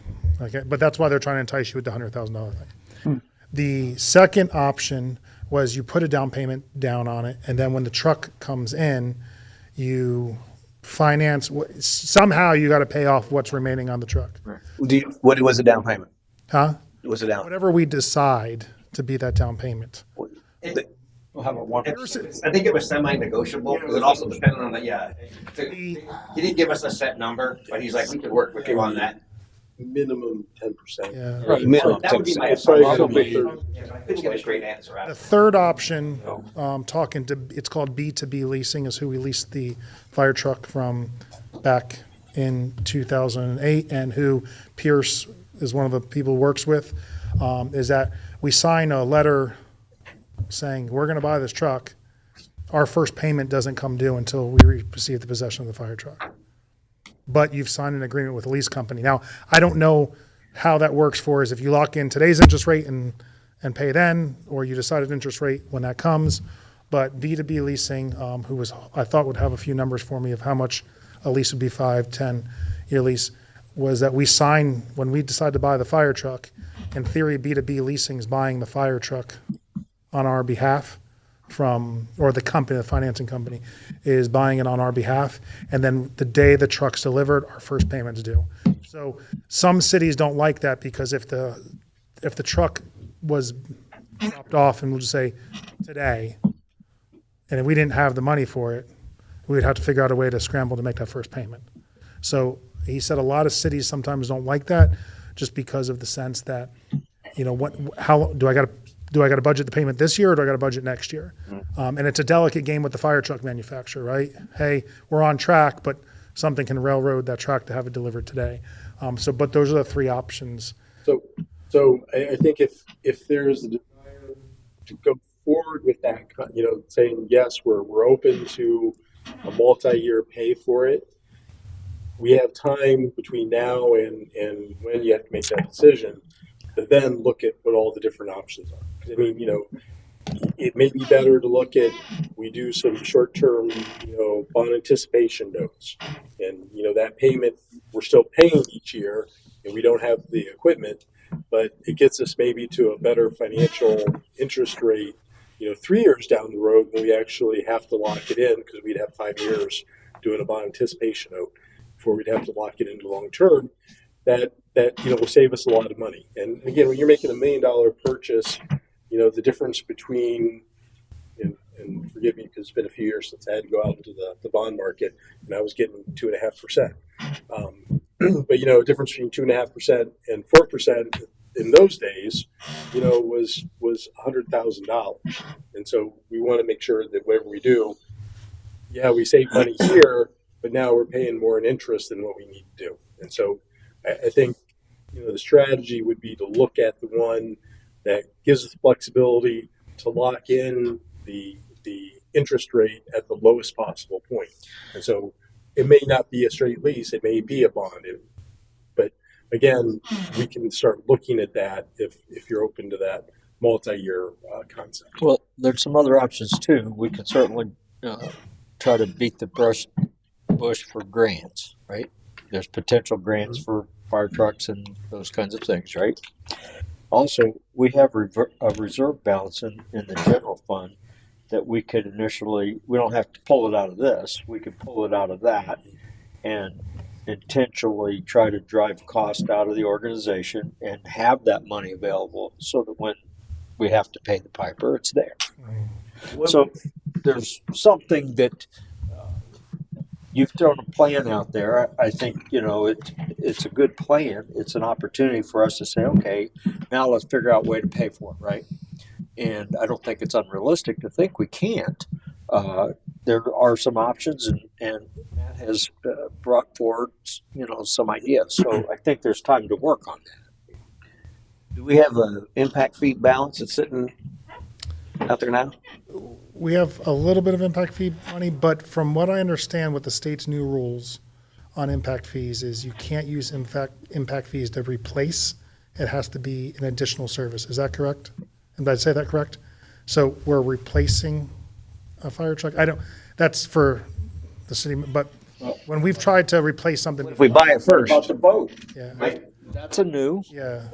so that could be a But you, swapped. Okay. just from what I was told, you can tell me is that it had to be an additional Incremental service. service and it had to somehow relate to that project. Is that correct? In a way? Yeah. You might be able to get away with something like that, from what I understand, if we were to go from the engine to a ladder truck. You know what I mean? Because now it's a totally different type of function. But like he said, replace tit for tat. You know what I mean? It's a little grayer category. And so I guess my next part of the question is as we talk about development, potential things could be happening on the waterfront or whatever. There's going to be impact fees coming in for that as well as additional funding. I think by pushing this out to 28 the way we have, it's not unreasonable to think that we'll be able to cover that. Yeah, again, it's the purchases in 28. We're asking for the approval next year Right. to say, hey, we're going to go start building this fire truck that's going to take us 3 to 4 years to build. So, It looks bleak now, but it might not look that bleak depending on what we do as a city. So.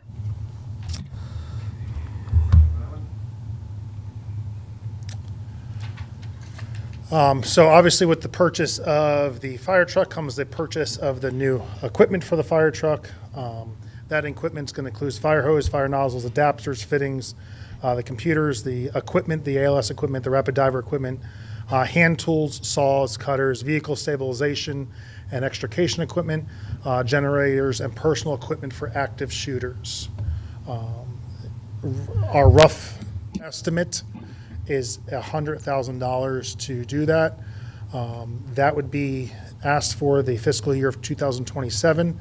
So when the fire truck came in 2028, we would be able to add the equipment to the truck, take the equipment that we're able to use off the other truck, put it together, put the truck in service, send the other one out to go get sold of whatever value is it on, if that's what the council's decision is, and we put that truck in service. Having the equipment the year ahead is what we're doing, similar to what we did in 2019. We bought it in 2018. So as soon as the fire truck came in, it literally didn't even have the wrapping off the fire truck, and we were putting the new equipment in. We lock it up so we don't use it and use it. But there will be equipment that we do pull over. This is a rough estimate of $100,000. It could be more, it could be less, depending on grants, depending on what we get. But just tentatively, if we were to have to go buy it all today, we're looking at around $100,000 to outfit the equipment of the fire truck. One of the equipment actually that's coming up this year for purchasing that you'll see soon in the council is vehicle extrication equipment that we have budgeted this year to replace, would be the equipment that would go on this truck that would save us the $40,000 to not $35,000 not have to replace. And again, that 10-year service life is what's driving this, unfortunately. Ashley, can you shut his mic off? Let's get going. One more. I know. I looked at everybody else's. I'm like, oh man, sorry, guys. Proceed. So, just trying to make sure we have appropriate. Yeah, I'm just messing with you. So the last one, and again, I will preface this one with this could be potentially funded with AFG funds, Assistance to Firefighter Grant Funds. This is something that we did receive an AFG grant for in 2006, but when the update came out in 2017, we had to fund it ourselves because the way AFG works is if we replaced them one NFPA year, we couldn't get it the next NFPA year. So this upcoming NFPA year for 2027, we would be able to apply for the update. So about every 10 to 15 years, the NFPA makes our SCBA manufacturers go back to the drawing board to make the breathing apparatus we use safer for the firefighters. Thanks, NFPA, for that. Unfortunately, that now turns the fire departments into having to make a purchase of updated NFPA compliant air packs. There's other updates that come every 4 years. When speaking to the manufacturers at MSA and Scott, who are your two leading, said, they're saying 2027 is when the NFPA is kind of telling them the overhaul is going to come. Like, you're going to have to, we're not going to allow you to use this platform of air packs anymore. You have to get a new platform of air packs. Unfortunately, those air packs are expensive, but they are the one thing that does help us breathe inside of a fire. So what we requested to do was do this purchase over 2 fiscal years, 2027, 2028. The plan would be to have the frontline fire truck initially with the updated air packs, and then the second year we would purchase the reserve fire truck and the support vehicles air packs. So we would have a total of $140,000 over 2 years, but we would break up those purchases over 2 years, trying to spread the expense over theirs. But again, this is something that I feel comfortable in saying we could definitely apply for the assistance to firefighter grant to get. And this is one that potentially could come off or be pushed back depending on the NFPA's requirements and changes. But just know this is what we're being told now, and to anticipate for. And that was 27, 28 next year.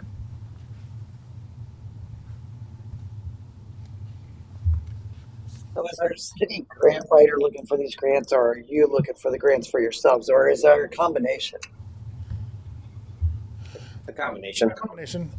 We've been blessed to have, I'll give her kudos, Dr. Christine Wolf, who's a volunteer of ours who teaches at USF and has been writing our grants for us. She wrote grants for Pasco County for many years, became a professor at USF, and who's actually been successful in getting us the grant for the trailer, the grant for the washer and extractor, and the EMS grant. So we would hope that she's still on staff for us and offering her volunteer services over to us. But we are definitely, and then of course, working with Pam, and Pam's been. What do you think? They're there and then they're not. Yeah. I'm watching it the whole time. You Yes. missed it The window for maybe closes. 5 years. Yeah. You know, And this is one that the federal government really pushes, is the AFG grant. So they let everybody, there's 2 grants that they put out. It was the SAFER, which is personnel, and AFG, and they're pretty up on what you can and cannot apply for during those fiscal years. And what's a high priority and what's a low priority. Any other questions on that? You're gonna like the next slide. Look at that. No, thank you. Huh? Chief, you should went first. We all out of money. Yeah. Nothing left. Want to take a 5-minute break? We have a 5-minute break. We can recess 5. Yes. Yeah, let's reset. Turn your mics off. Set a timer. 5 minutes. Chief, you let me have this back. Oh, no. Sit down. We snapped for yours. Oh. What are you doing? Oh, did you hear that? There's a fire. There you go. Oh, no, no.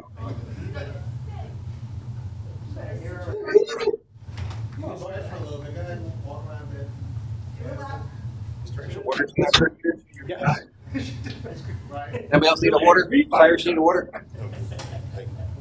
Do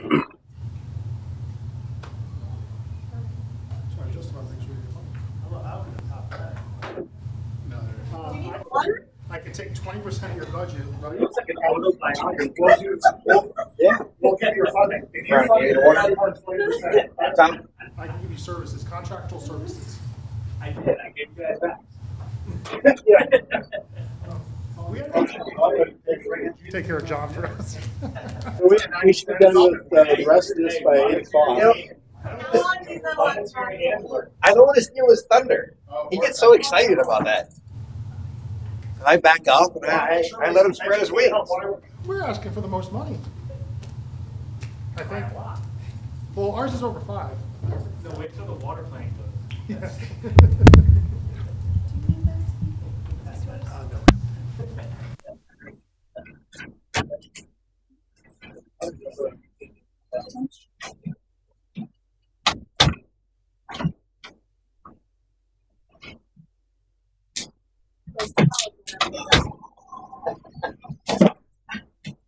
They burned right through him. Actually,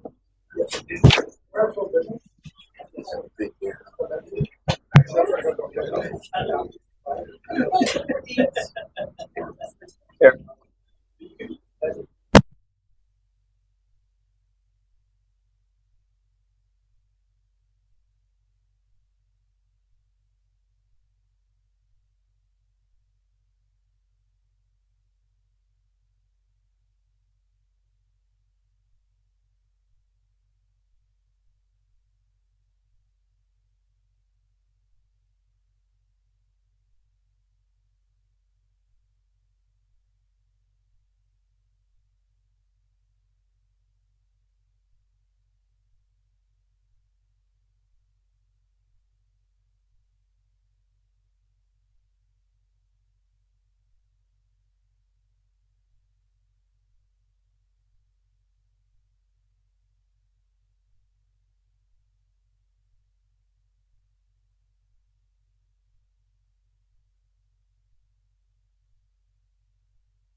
Every time I drive by it.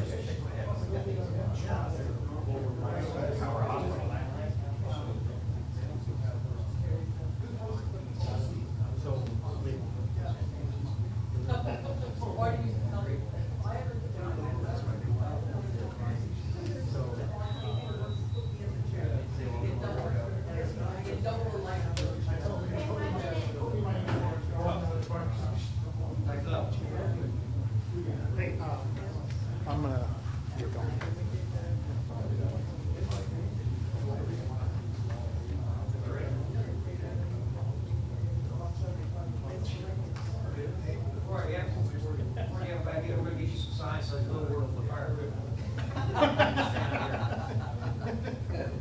We may need them, right? We may need them.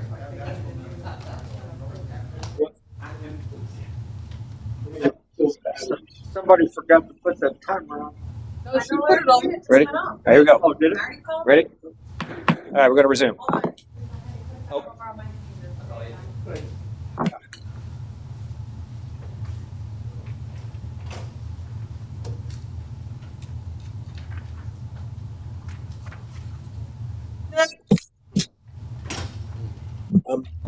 before you start, I believe I didn't have the CIP forms for the Axon body armor or the firearms.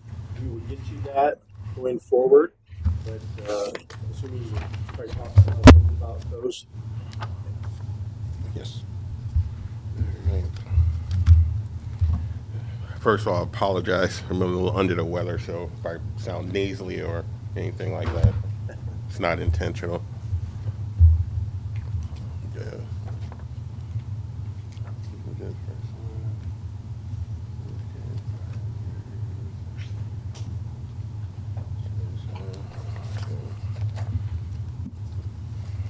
Okay. First one we'll talk about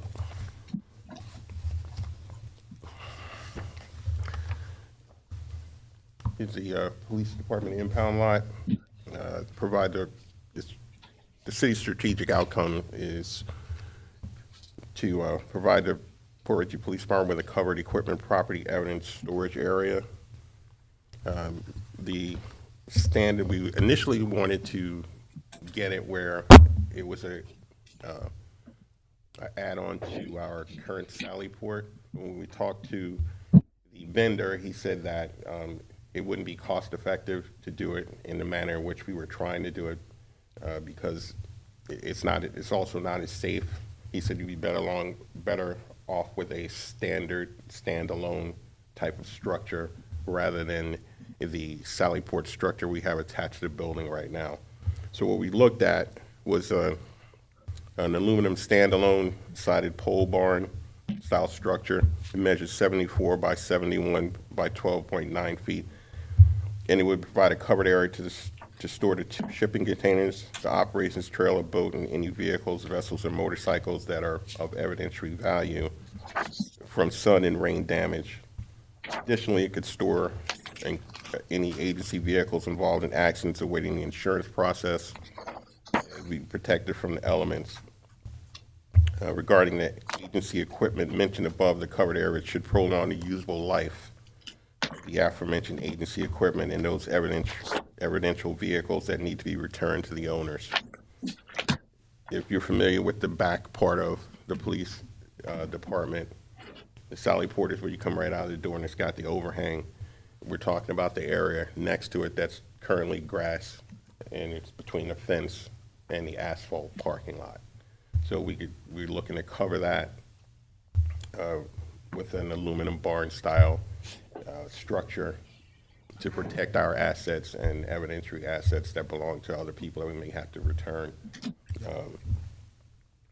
The cost, as you can see there, is at $38,000, and that does not include the permeable surface that we're looking for to cover the grass, so that it would relieve them from having to constantly come out and cut the grass.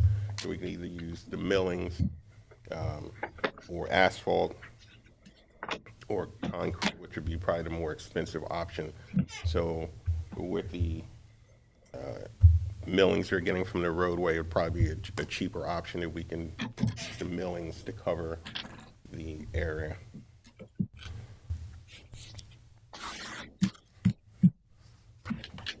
Any questions? So there's no estimate for the millings or the ground? That's the problem. We've contacted 3 different vendors and we've gotten no response from any of them. So I've spoken to Daryl about millings and see if we could do it without having to add any additional expenses. And are we required to cover these vessels and vehicles that's being held for evidence? Well, as far as the evidentiary vehicles, we tried, just like if we have, we were talking before once about the property, if we did a gaming room and then we return, we want to make sure that it's in the same condition that we took it in, that we return it. Some of the vehicles that we have are out there for a long time, like traffic homicides, like unfortunately from the other day. So what we try to do is provide some measure of protection for our own vehicles, for our own property, and things of that nature. Okay. So is this more for impounded vehicles or more for city vehicles? It's not the impounded vehicles, those remain. Okay. It's for our own vehicles, any evidentiary vehicles, and sometimes we take in property that cannot fit in any storage. It obviously can't fit in storage within the building. And so we keep it for safekeeping, if you will. So,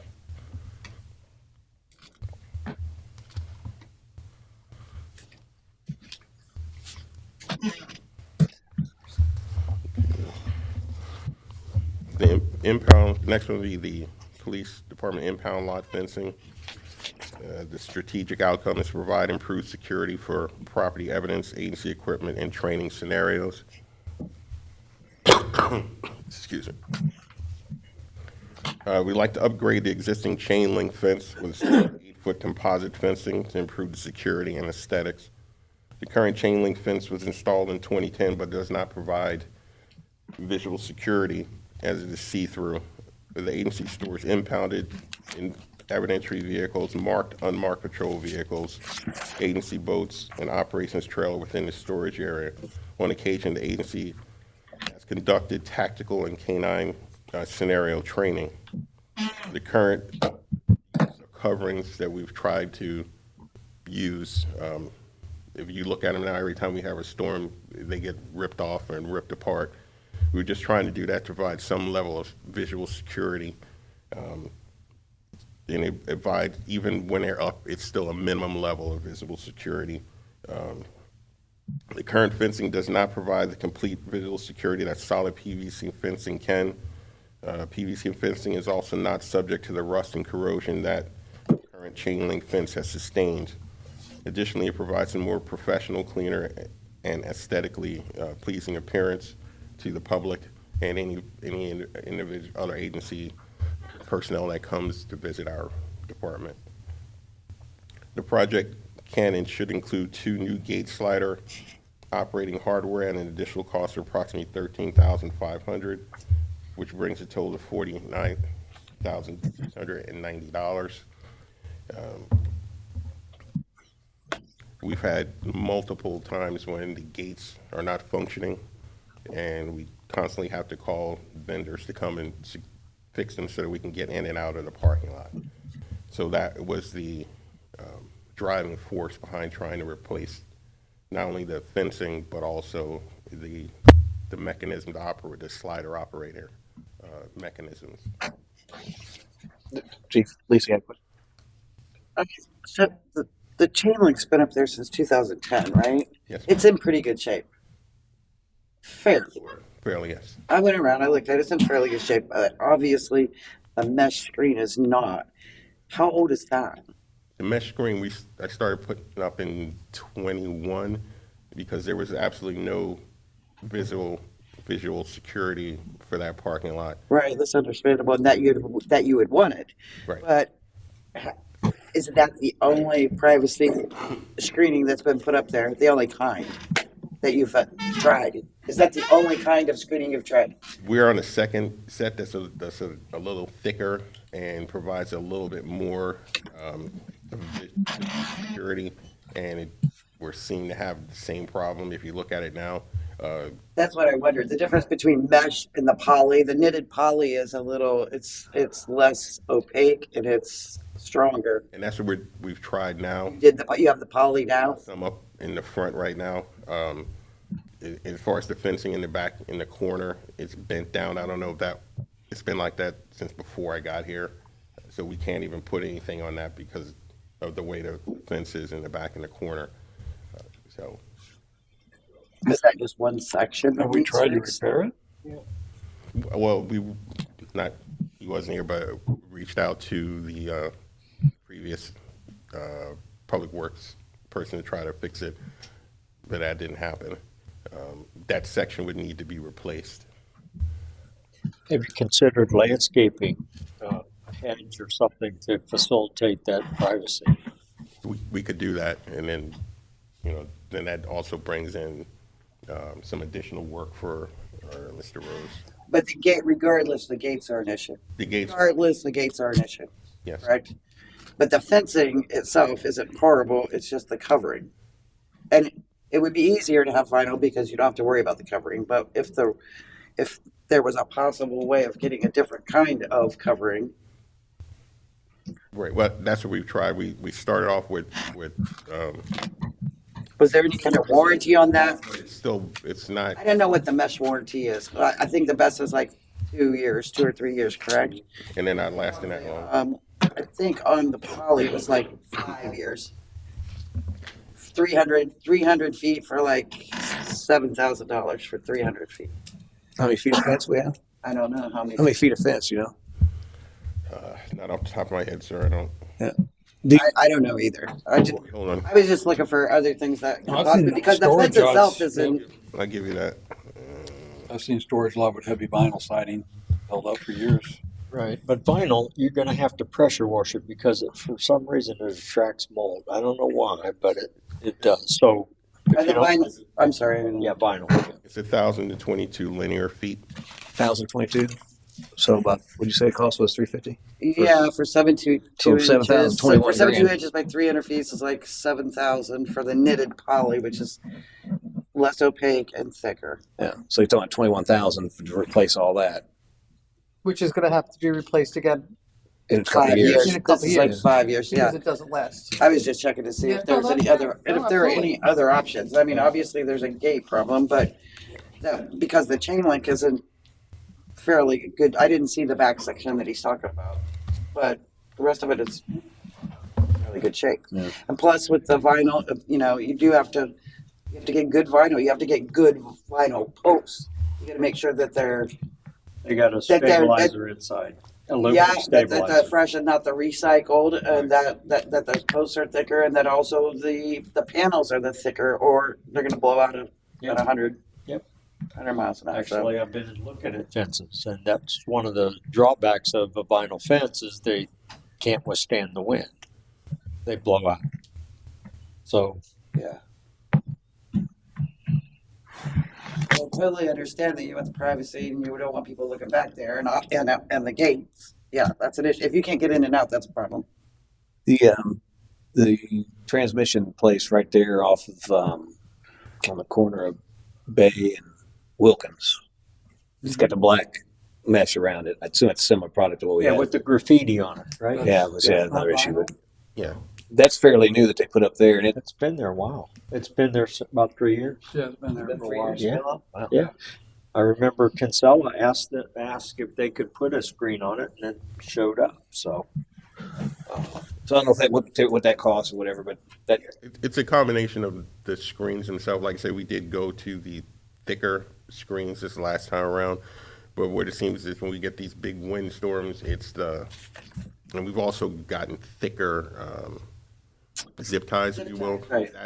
That seems to be, zip ties will stay, but it rips the rings off of the, The grommets. right, So is this thicker mesh or is it poly?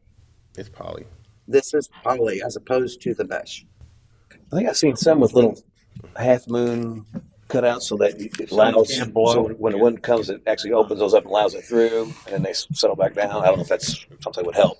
We tried it with not putting as many zip ties at the bottom to allow it to, the air to go through, and what it does is it winds up ripping those, Yeah.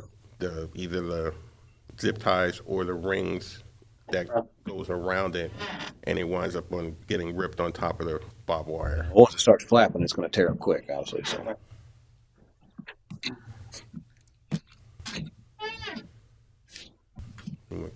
Good. Yep. The vehicle replacement plan is the next one. The vehicle replacement plan was approved by City Council in 2021 to replace an older fleet of patrol vehicles to increase readiness and efficiency while reducing maintenance costs. The concept of the plan is to purchase 3 vehicles per year with a 6-year warranties to cover the vehicle maintenance costs. The agency will surplus 3 vehicles for auction with the proceeds to be deposited into the general fund or offset the cost of future patrol vehicle purchases. The vehicle replacement plan is based on a 6-year delta that will provide a better return on investment when the vehicles are sold less mileage, enhanced maintenance, and better condition. We keep a monthly vehicle maintenance log so that we can keep track of the cost spent for each vehicle. And no matter what it is, if it's an oil change, if it's wiper blades or tires or anything of that nature, so that we're not looking to just purchase vehicles with no reason. We're looking to get rid of vehicles that are at their end of life. The reason we're trying to get to the 6-year delta is because historically, when we keep the vehicles and run them to a certain mileage or the repair costs, by the time we send them to auction, we're getting nothing really for them. So with this particular plan, if they are, once they run out of warranty at 6 years, we can look at that point to try to recoup more money than we would if we ran them to the end, because they will have been maintenanced from the dealership for their life of their existence. The only thing that what we run into and ran into before I got here was that we would exceed the vehicle maintenance budget because we're trying to keep the older fleet on the road. And so this should reduce and has reduced the vehicle maintenance budget. And what we still run into with the older vehicles, once they're out of warranty, not only the tires that we have to replace regardless if you have warranty or not, but transmissions go, brakes go, I just had a transmission put in the vehicle that I use, and it's not like I run it hard or anything like that. So the costs start to mount up at that point, and that's what negatively impacts the overall vehicle maintenance budget. So we're trying to reduce that. And if you look at it, when I first arrived here, we had a couple of white Crown Vics they got from Brooksville PD. The only thing that they changed was took Brooksville PD off and put Port Richey Police Department on. We also had a vehicle in the fleet that I guess had been the prior generation. There was also a Crown Vic, and it had red stripes, almost similar to what's on the fire department. And then they had just purchased new vehicles with the present graphics. So what we're trying to do is you don't want our guys to arrive on the scene or go to a school or go to another agency and driving vehicles that look like that. So that was the purpose of getting the vehicle replacement plan in effect. And also want to make sure that we can get to the calls and not have efficiently, effectively provide the service. So that's the reason we have the vehicle replacement plan. How many vehicles you got in the fleet total? Right now, if you include, we have just 30, but we don't have that because that includes the utility trailers, that includes the Hummers, the boat. Yeah, the police vehicles. 1, 2, 3, 4, 5, 6, 7, 8, 9, 10, 11, 12, There's 6 on the last one. 19, 20. We've done 6 every year. That's what council approved. How many? 26, 26. and that's before we still have 3 that we have to surplus. Yeah, so with the 3 every 6 years, that's 18. So we're not replacing them all. So some of them are going longer 6 years. Right. So, yeah.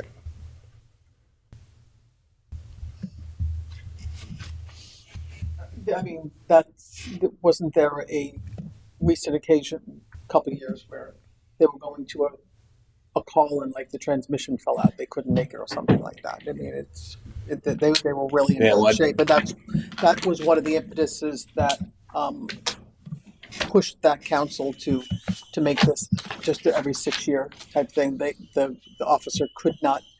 It just very important call. I don't recall it because it was back in 17. I don't remember the details, but I remember that they couldn't make it because like the transmission fell out or something like. An officer was in trouble. It was an officer in trouble call, and the second officer's car would not go, so he had to get out and run. Yes, thank you. I knew it was got out something and ran. important, and I couldn't remember what it was. Well, no, the last 3 cars we just replaced were in pretty one was leaking pretty bad, I think, and the other was had some I issues. mean, our duty is to make sure our officers are safe, and that was that's important.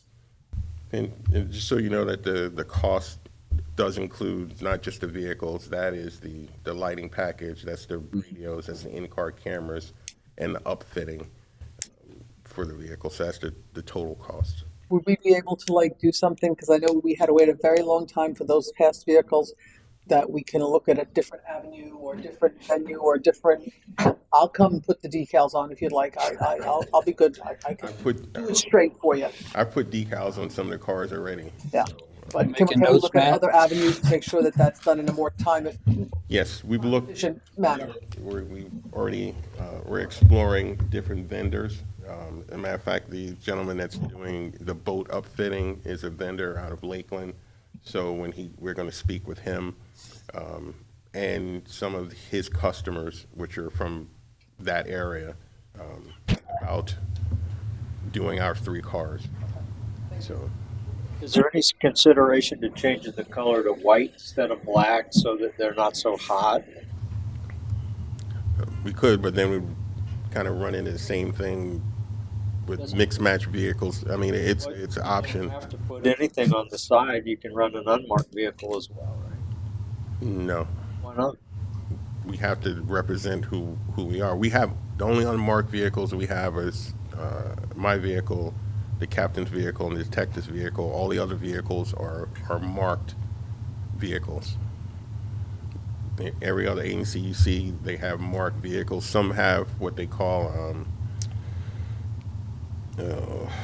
I'm not gonna, I can't remember the term, but it's not like a shadow, but you can't see it until the light hits it. It's called ghost. Ghost vehicles, that's it. Thank you. Again, I think it's, philosophically, I've always hated unmarked cars because I want our residents to know when a police car is going through their neighborhood. And, you want to be able to be seen because, again, that's part of that what do you call that? Presence. Presence, but, a proactive patrol. People know that the cars are out there, they see them.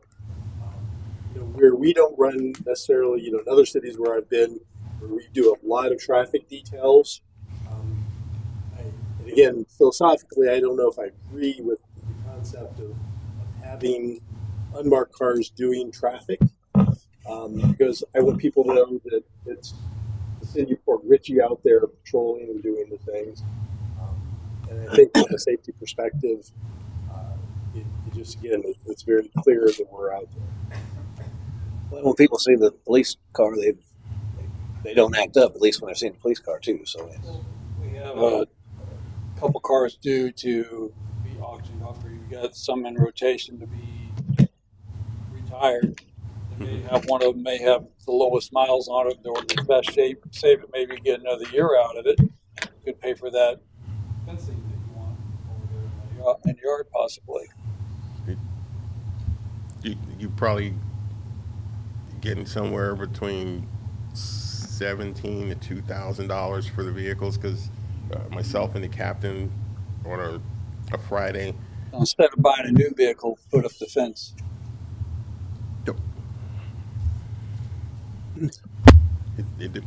That's going to depend on where we're at with the vehicles as far as their mileage, and sometimes it's not just about mileage, it's also how much we put into that vehicle, and that's why we have that maintenance log that we keep every month, so we'll know when the vehicle is due to go and if it can be saved. We have one now that normally I would get rid of, but we had to put an engine in it last year. It was a used engine, but it was over $4,000, but we needed it for the officers on the road because we did not get our vehicles in time. I would not have put that money in that vehicle, but I had no choice, because not only do you have to have them for road patrol, we also have to have them have spare vehicles. And we also have a reserve officer that needs a vehicle. So that's why there's more vehicles than there are officers. Yes, ma'am. I have a question. You said this includes everything, and radios has everything. Something that I've been made aware of over time here in Florida, At one point, I know there was a problem with air conditioning with our cars. Does that include air conditioning in the car? Sure. Yes. Is that front and rear? Or, They don't, it's not with rear. The only rear air we have is for the canine vehicle. And so, so yeah, I know that, and that's why I'm bringing that up because I've seen it in places across the state with the car's 110 degrees, and you got a prisoner in the back, or maybe just somebody from a traffic accident, and they're sitting in the back of these cars, and all because there's not one duct going back there. These people are sitting in 100-degree temperature. So why do none of our cars have rear air? there were some, I believe, that had come with it, and then some that don't. That's a liability. What we did for, I've been reading it across the state and across, the lower southern states, different instances where there's not. It's a vent that you can have come under the seat, but I mean, you can imagine sitting in a back seat and it's 100 and some degrees. I don't And the know. air doesn't flow through there because all plexi or Right, it doesn't come through the top because of that. I mean, in the old days, back when that was a screen, but now now they're all plexiglass. But it's a vent that can come under the seat. It's something I've been reading about and paying attention to. I'm on a lot of law enforcement pages, and that's what I wanted to ask: do our cars have rear air or not? not all of them do have rear air. What we did do for a twofold thing is I purchased what's called a Cool Cop for each one of the officers. It's about $100 a piece, but what it does is it attaches to the vent, and it has a hose, and that hose can either put down their vest to help cool them. That wouldn't cool up. That wouldn't cool a back seat off. It also It's puts, something to consider because, like I said, I've been noticing that's something. If we're getting new cars, that's something that's Florida. It is a liability. You get somebody in the back seat of your car, and do you know if it's heat. the new ones that we just got, do they have air in the back? no, the So the ones we do have are from. it does. Is that something we can add as an option? It would jack the price up. Yeah, I'm sure we could. How come they don't? What do you know the rationale why they don't put air back there? I mean, it's obviously people are back there. So. I have no clue. I was just curious as to why they wouldn't do that. I mean, it's not, we didn't ask for it with no air. Obviously, it seems to be a standard thing not to put air. So why would they not do that? That's A lot of silly. manufacturers do that. I'm sorry? A lot of manufacturers do that. It comes right out of the console. Surprised that we don't have it. That's why I was asking, why don't the police Buick does it. vehicles do that? Toyota does it. A lot of vehicles do it. I don't know why. I don't know why the police. It's Fords don't have a. They're cheap. Yeah, that's why they don't do it. I just said it's something that we should. One at a time, guys. I'm trying not to infect it for somebody. Oh, I can't hear you. Yeah, I was just saying. This just I wanted to see if we had it, That's a and good if point. not, because I've been aware of it, I do think it's something that was talked about. I mean, seriously, who was this? For whatever reason, you could be at a traffic accident sitting in the back of the car. I just assume they're standard since you got plexiglass blocking the whole. Right, and it's just something I've been aware of across the southern United States. It's something. Well, they used to have what, like kind of a mesh, It was a screen. It was a metal screen. and they don't use that anymore. No, Can they drill holes through that? no, because people spit on you and do a lot of other things. Well, So not there's behind a the reason driver. for that plexiglass. There is not going to do that very good. So can we look into that and see what the cost would be to go ahead and add? Sure. To go back there. I mean, that makes sense. I mean, Sure. matter of fact, in jail, I think it's super cold in there. So It is. at least the ride there and get a Well, little it's kind of a deterrent. You know what I mean? Yeah. How would you know that though? Yeah. Well, I mean, the whole jail. If you go down there, the whole jail's cold. So All right. Okay. Sure.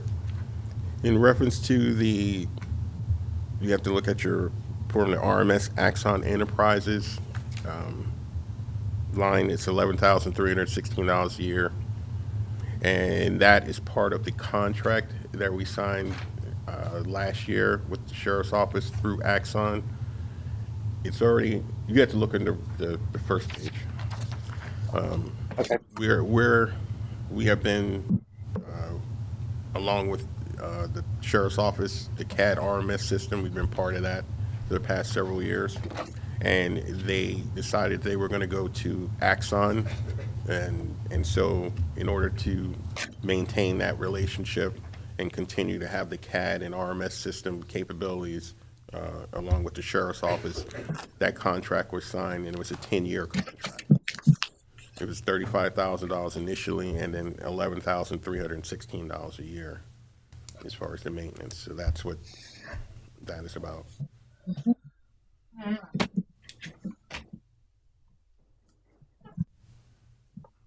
Any questions? Body armor, it's every 5 years we have to get new body armor for our officers. We keep obviously a running list of when they're due, and so we set aside $6,000 for that. But and part of that also is if we have a new hire or someone puts on a little too much weight or a little less weight, we have to have them remeasured for their own safety. So as an example, when Milne came, and they've gone up. They used to be somewhere in the $800 range, down there like $1,000 a piece. So we haven't asked for any additional funding because at this point we seem to be good with that amount, and so that's why we haven't asked for any. If they go up even more the next few years, we may have to ask for a little more. But right now we're fine at the $6,000 that we normally get. For example, we had Officer Milne, we had to get him measured. Captain Koch, his coming due, had to get measured, and another officer had to get measured, and that was just in one day. So that'll take up some of that, but we stay on top of that. That's just like the fire department stuff. The vests are every 5 years, and they won't go past that. Any questions? And the last thing is the firearms supplies, and that's been at $6,000 for quite some time, and that is so we have to buy new shotguns, new rifles, new ammunition, and what we've done since I've gotten here, they used to go to the range once every 2 years to qualify, and that's it. So what we do now is we try to go 3 times a year. One would be to qualify, the other 2 is tactical and survival shooting and things of that nature, so they can stay proficient. Through FDLE standards, you only have to qualify once every 2 years, but in order to make them more proficient and more comfortable with their weaponry, we try to go 3 times a year. And so the additional cost for the ammunition, and that's not cheap. Is that range fees too? No, there's no range fees. I had a connection Good. with the Boy Scout Ranch in Hernando, and so we got an MOU with them, and so we use the Boy Scout Ranch, and it's no cost to us. Nice. How come on the spreadsheet, like for instance, those body armor and firearm supplies and other stuff too, that they're recurring yearly expenses, how come they stop in 27, don't go 28, 29? And even the car stop. Yeah, I think the way that this was put together, there wasn't given out to those. Actually, Okay. yeah. I mean, we'll as I said, Realistically, we'd see that every You'd year. build it out. yeah. And you'd also incrementally increase it for some inflation rise. Yeah. So really, if you're looking at those later years Wouldn't too, be you're fixed. not seeing the appropriate ending fund balance. Right. Right. Yeah, we're done. Not there yet. Okay. This is a preliminary. Yeah, like I said, the only reason we haven't really raised the firearm thing is because we've gotten to the point where now we have spare rifles, where we never had those before, spare handguns, spare shotguns, and things of that nature. So we don't have to spend as much each and every year. We replace when we need to replace and get new when we have new officers come on board. Why is there nothing in here for training? It's not in here. We have a general Is that separate? That's separate. Okay. general fund, right? We don't train them. Yeah. Well, that's. I wanted to make sure. They come trained. I like where that's. That it? Thanks, Chief. Thank you. And one of the things that not necessarily for discussion today, but in the future, I want to look at some of these smaller amounts that we're spending on an annual basis. I don't think really fit well Yeah. in the CIP. penny for Pasco. The problem is that historically you haven't had the wherewithal within the general fund to actually pay for these things, and so this is where it has been done. I think strategically we need to look at that to make sure that if the goal is operational things are paid out of the general fund, we need to look differently at a number of these type of purchases. I mean, when you're buying a rifle, does it meet all the criteria for what you would want for a capital, item or not?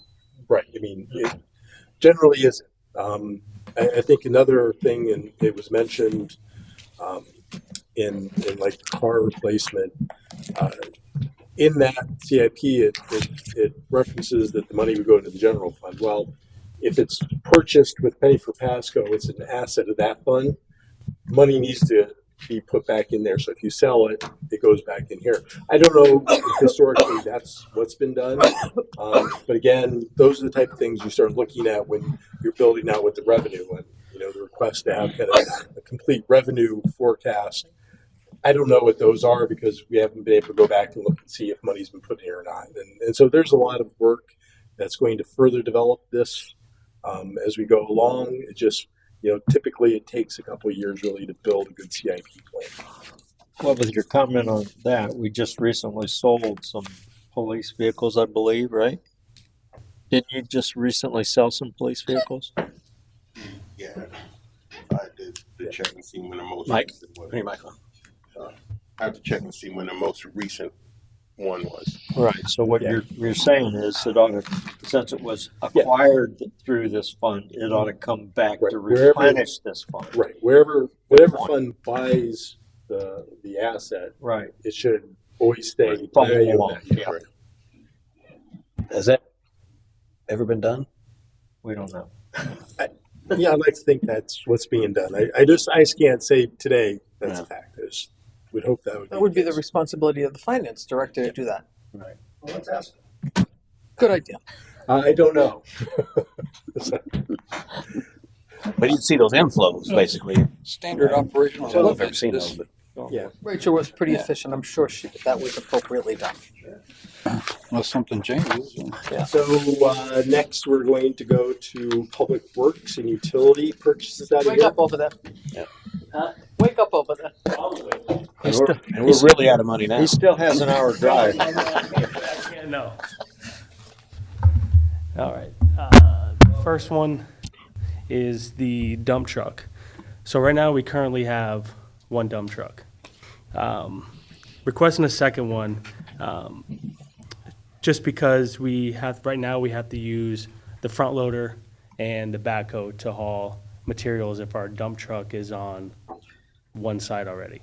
So if stormwater or wastewater is using it on a break and it's on the south side, and then we get a water main break up north in Westport, well, now I have to call dump truck off in order to suffice that other dump truck up there to haul materials, rock, whatever it may be that we need to make the job go smoother. So the current dump truck we have now hauls around our skid steer, our mini excavator, and other machinery that we have. So like I said, if it's up there, then I can't use it up there, and I have to pull guys off to be able to bring the backhoe up there, and they have to have a truck follow. So now it's safety reasons. The front loader only goes 11 miles per hour tops, and I can't drive it up and down 19. The backhoe only goes 25 miles per hour. I can't drive it all the way up 19. So that's the whole purpose with me requesting a new dump truck, so I can have it suffice with both departments. So is there any? So I know this has 80,000. We're looking at really dealing with 70,000, Yes, so what I did is I priced it up a little higher because we have to add lights, we have to have strobes, we have to add safety equipment and stuff like that to the truck to make it happen. So with the new dump truck, there's a picture of it here. I'm requesting one with side down drop bins. Reason being is if we have to pick up sod or anything like that, we got to haul our 20-foot trailer around. Now, with the guys getting in these small sod places, it's hard for them to load the sod and then back the trailer up and this and that. So with the drop down, they can just take the forks, load 3 pallets of sod. Now the guys don't have to back out trailers and risk getting in accidents and everything. Also, if we need to use it for, say we got 5 or 6 cleanups. With the dump truck we have now, we have to dump the whole load out. This one we can be able to the guys can get up top, shovel it from the side. You can get it there with the skid steer, grab it, be able to what you need to do instead of dumping the whole load on the road and then having to pick it back up and put it back in the truck. The other thing is, for example, we just had a water main break on Homewood Suites up north. I don't know if you guys know, we had to cut half the driveway up. Well, I had to get the dump truck up there, load the material, wait for them to drop the asphalt back off so we're not blocking the whole entrance, wait 45 minutes for them to come back, load it up with more. So if we had the two, the jobs would go a lot easier instead of pulling off another, then kicking that job down the road because we couldn't finish it that day because we had an emergency somewhere else to pull people off. It just makes everything go a lot smoother for us. So, any questions with that? So with that, obviously we have to adjust what the summary is, account for the additional amount. Second piece is both this truck and the next truck you'll talk about are going to be split 50-50 between Penny for Pasco and utility fund because it will be used for both. Correct. So we go with the dump truck. Anybody got questions with it? No. The next one is the replacement of our 2015 F550 brush truck. If you go to the next slide, so our current brush truck, now you can see how dented it is. The sides are falling apart. The top is caved in. We had that when I first got here in the end of October. We had it estimated to see how much it would be to replace the sides, just to replace the sides in the back, not the whole dump thing. And it was about $7,000 just in metal to replace it, not for the labor or anything like that. The new brush truck is $69,825. Same setup. It's just newer. This one's kind of just on its last leg, falling apart. And obviously, you guys know how much we need our brush pickup and how we need it. So this one is just the bed and everything's just on its last leg, so it could easily just fall apart. Now we're down to one brush truck, which takes twice as long to pick up brush at that point. Because these guys do usually brush in about 3 days, give or take a little bit. But we have done it with one brush truck, and it took over a week, like a week and a half. So by the time we get done, if we're using just one truck at that time, the stuff's already piled back up for us to go around and call again, and residents are calling, wondering why their brush hasn't picked up, even though we already have picked it up. So, and it is a necessity to have that. That's always that second brush truck. And I'm not opposed to getting a new brush truck and also keeping this one in case one does go down. We still have 2 brush trucks regardless. So Does it run fine? it runs fine. We've spent since 2000 and I only have records from 21 to 23. It's been just a little over $2,000. It's had, where is it at? Oh, here it is. It's had power brake booster. The mass cylinder's been replaced on it September of 22. It's had mountain balance, so tires just mountain balance. And typical oil changes, and that's pretty much it. New tires. 2015. It's a 2015, F-550. yeah, 2015 F550 4x4 XL, 6.8 5-speed. And I have to have these trucks automatic. I can't get ones with air brakes or anything like that. Otherwise, we'd be paying for. There's only a few of us that have CDLs back there. I think 3 of us. The ones that pick up, that's why it has to be just regular automatic trucks. This might be a dumb question, but I'll ask. The couple phases of it. So the brush truck, capable of moving the equipment around like the mini excavator, stuff like that. So we don't use it because it doesn't have a hitch or anything on it, and it would just be. Well, I'm talking about where you put the brush. Is that like? 'Cause when I think about the brush truck, it's a dump truck it holds different material, right? Brushes. Yeah, this is Lighter, like a landscape type truck. Is there a hybrid option where, and let's just say, make it easy, could we use the dump truck for brush? The bed's not tall enough. You would only get, the beds are only, so that bed is from floor to top is 9.5 feet. So our front loader only lifts up to 10 feet. The dump truck, the sides on it are only like 3 feet.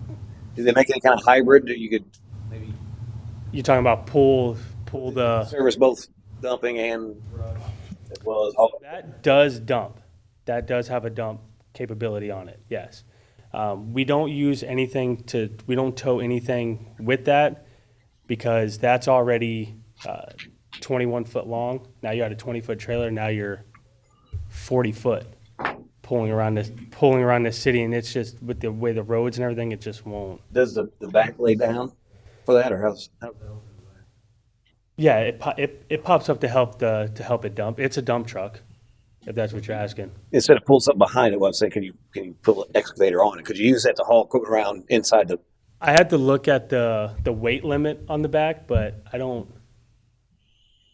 With the way that one is, the way the floor and everything is, it's not. I wouldn't recommend it being. I don't know if you could get it, if you could beef that up so that it was capable. Because that's one of the main reasons for the additional dump truck is to haul equipment, or right? Is that? The other dump truck was for job purposes, to bring dirt, haul away materials, instead of calling another dump truck that's on a different job site. Right now, we pull the machinery with our crane truck and our dump truck. So if the dump truck's being used by itself, we pull it with the crane truck, but the crane truck is 9 times out of 10 tied up pulling pumps at lift stations. Oh, I see what you're saying. The dump truck is the tow vehicle for the trailer. Correct. I was thinking you was putting the stuff in the. No. The dump truck is where is what we use to haul the machinery around. That's the only vehicle we have to haul it. Tow vehicle. Besides There's still. the crane truck with the crane truck. I have that out now, pulling lift station pumps, and we're very heavy on I got you. getting these lift stations right now. So.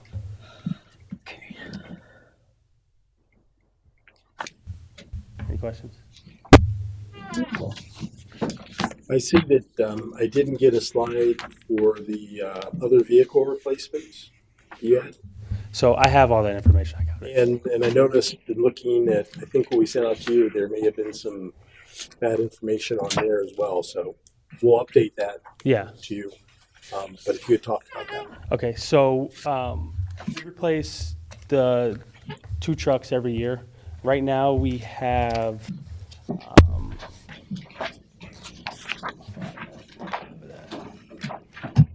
have 8 trucks that are 2015 and 2 trucks that are 2012. So this year, this 23-24 budget, the 2 trucks were approved, so I'm looking to replace the 2 2012s. Next year, it'll be to replace 2 of the 2015s of the utility body trucks. because they're getting up there in wear and tear and mileage. And I have all the breakdown of the prices and stuff of what we spent on. So if you guys need that, I can send that to you. And I can produce that when the time comes to replace the trucks. These vehicles do get a lot of wear and tear, stop and go. I don't know if you guys been down to Sandra lately or at all. It's up north.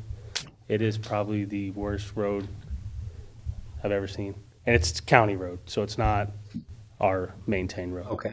But you got Sandra and Jenny. Those roads are bad.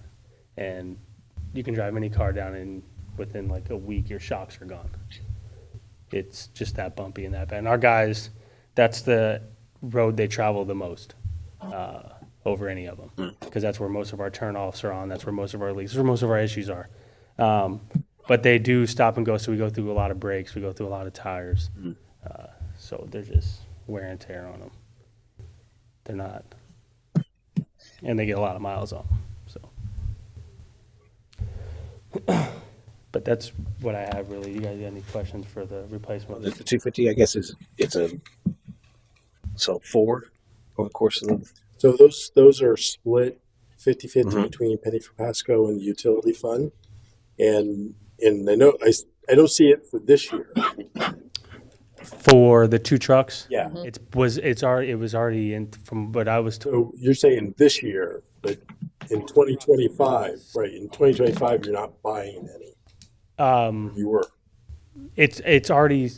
I had Rachel put it in the budget for next year to buy the. So I have to update that. So it should be 27.5. That should be 27.5 across. Well, they're 55,000 a piece. We got to get now in 2 for next year. Yeah. They're 55,000 a piece. I'm sorry. What was it? The trucks are 55,000 a piece. Yeah, give or take a couple If thousand. we need 2, wouldn't we have 55,000 in this year and 55,000 coming out of the utilities? But we need to look at that. Yeah, I mean, I was thinking that early on when I started seeing some of the information here that you have to update that. So Okay. I'll have to get you that updated information. So, and based on that, what about the 26, 27, 28, 29? So is that effectively being rolled up into this year? And are we buying a truck a year out of here? No, Well. he's saying 2 trucks. Correct. Yeah, that's what. Yeah. Right. So that's what you guys have been doing. It's been 2 trucks. So we won't see any of this in 27, 28, 29 after you fix it. Well, no, you will see it because Two every he's year. replacing 2 every year, but it'll be most likely double that once he and I get back. Oh, so we are buying 2 every year. Yeah. So when we get to the last set of the 2015s, those trucks will be about Gotcha. 14 or 15 years old by the time we get to it. So they'll be due. Right now, this year, for the 23-24, the 2 are 2012s that are supposed to be replaced. One of them is down because of computer issues where Farmeries can't fix it. We've been waiting, I guess, over like a year and a half to get it fixed. And So it's a similar type rotation that the fire police are doing? yeah, How many we have in our fleet? we have, I will get you that number right now. I think it's like 24. Okay. 20, 25. Do you want this the utility trucks or do you want the entire? Whatever this plan is replacing. 250s. Okay. I got it somewhere. Oh, right here. 1, 2, 3, 4, 5, 6, 7, 8, 9, 10, 11, 12, 13, 14, 15. 16 utility body trucks. And then So you got 8 years. trucks, the dump trucks, and So every 8 years we've replaced them all. yeah. So we have 2 2022s. We got a 2018, 2019, 2018, 2 2020s, and the rest are 2015s and 2012s. Thanks. No problem.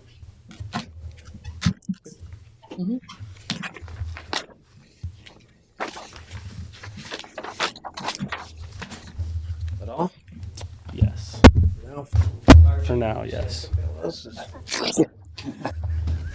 Hey, while you're up there, Daryl, and actually going back to fire, there's a sheet in here. I don't see it on a spreadsheet about sewer replacement or something in the fire. Did I miss that? That's a repair, not really. But it was in, there was a Yeah, there was a sheet in It there. was like 10, 11 grand. Almost 11 grand. Yeah. I was going to ask a question about that, and I missed it earlier. Whatever. If that was something that we could replace Now. Well, It was in this packet. Yeah, it was in your packet. Yes. Yeah, it was. It isn't on the summary sheet, but it was in the individual thing. We didn't talk It about may have that. been a CIP that was submitted. There's a lot of We may things in here that, Yeah, we may have talked about Just it. maybe some other ones as well. the generator There diesel was the thing, generator, yeah. that- There's that's also- in here. Which we're gonna. There's some that were actually what I consider miscellaneous that we're going to be getting to. Right. That was not one of them. I know. Okay. I know it was in there, but So that's not coming out of the thing for pass, is what you're saying. It's just- well, we need again. Round two. Yeah, we may be coming back and saying, "Here's Ding, what ding, we ding. forgot." Because they had they had some other things, but that particular item caught my eye because I didn't really realize, I wouldn't consider that CIP, I'd consider that a repair. Yeah, well, I was wondering why our public works couldn't repair that. I mean, They don't have a plumbing license. Well, it's You're talking about the station. I was talking about equipment repairs. I thought you were talking about. You're talking about a station. The yeah, I don't either, but I plumbing can. The CIP. sewer. Yeah. Yeah. They don't have the abilities to do the repair that we're trying to, that we need to get done. They gotta, It's a- what they it's a- gotta do is saw the floor out, dig the floor out. We need to call, well, other than Farrell, we need to get other quotes. I mean, Right. that's just one number. Well, like if our sewer lines outside of the buildings, don't we repair those? yeah, we repair the ones in the streets and stuff like that, but we have to jackhammer his floor up and This is internal. multiple rooms. And remember, that was a jail. Every contractor, gosh, yeah. every contractor we've ever had come out there cries in the end. I don't bet. say nothing. I don't say a word. Yeah. Give me your price. But everyone So we- we've ever had come cries in the end. Just to fix my wall. You know, there was a portable AC unit there because it's poured concrete solid. And then so the CIP is to do trying to avoid them coming in the station and just ripping the whole station up, is to do a sleeve. Yeah, slip line. A slip line. I couldn't think of what it was called. Yeah.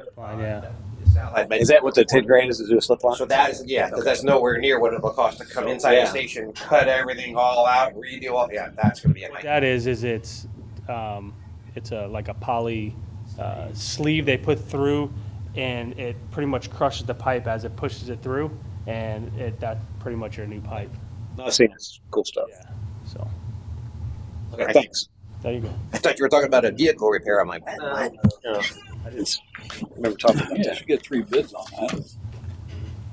Yeah, we got next. So the first thing we're going to talk about is the City Hall IT infrastructure improvement. Yes, so we are talking about replacing the wiring, the cable cat wiring that goes throughout the hall for all our computer systems. This is basically the step 3 of our process. Process one is that we're going to be switching over to another data server company, which is almost completed.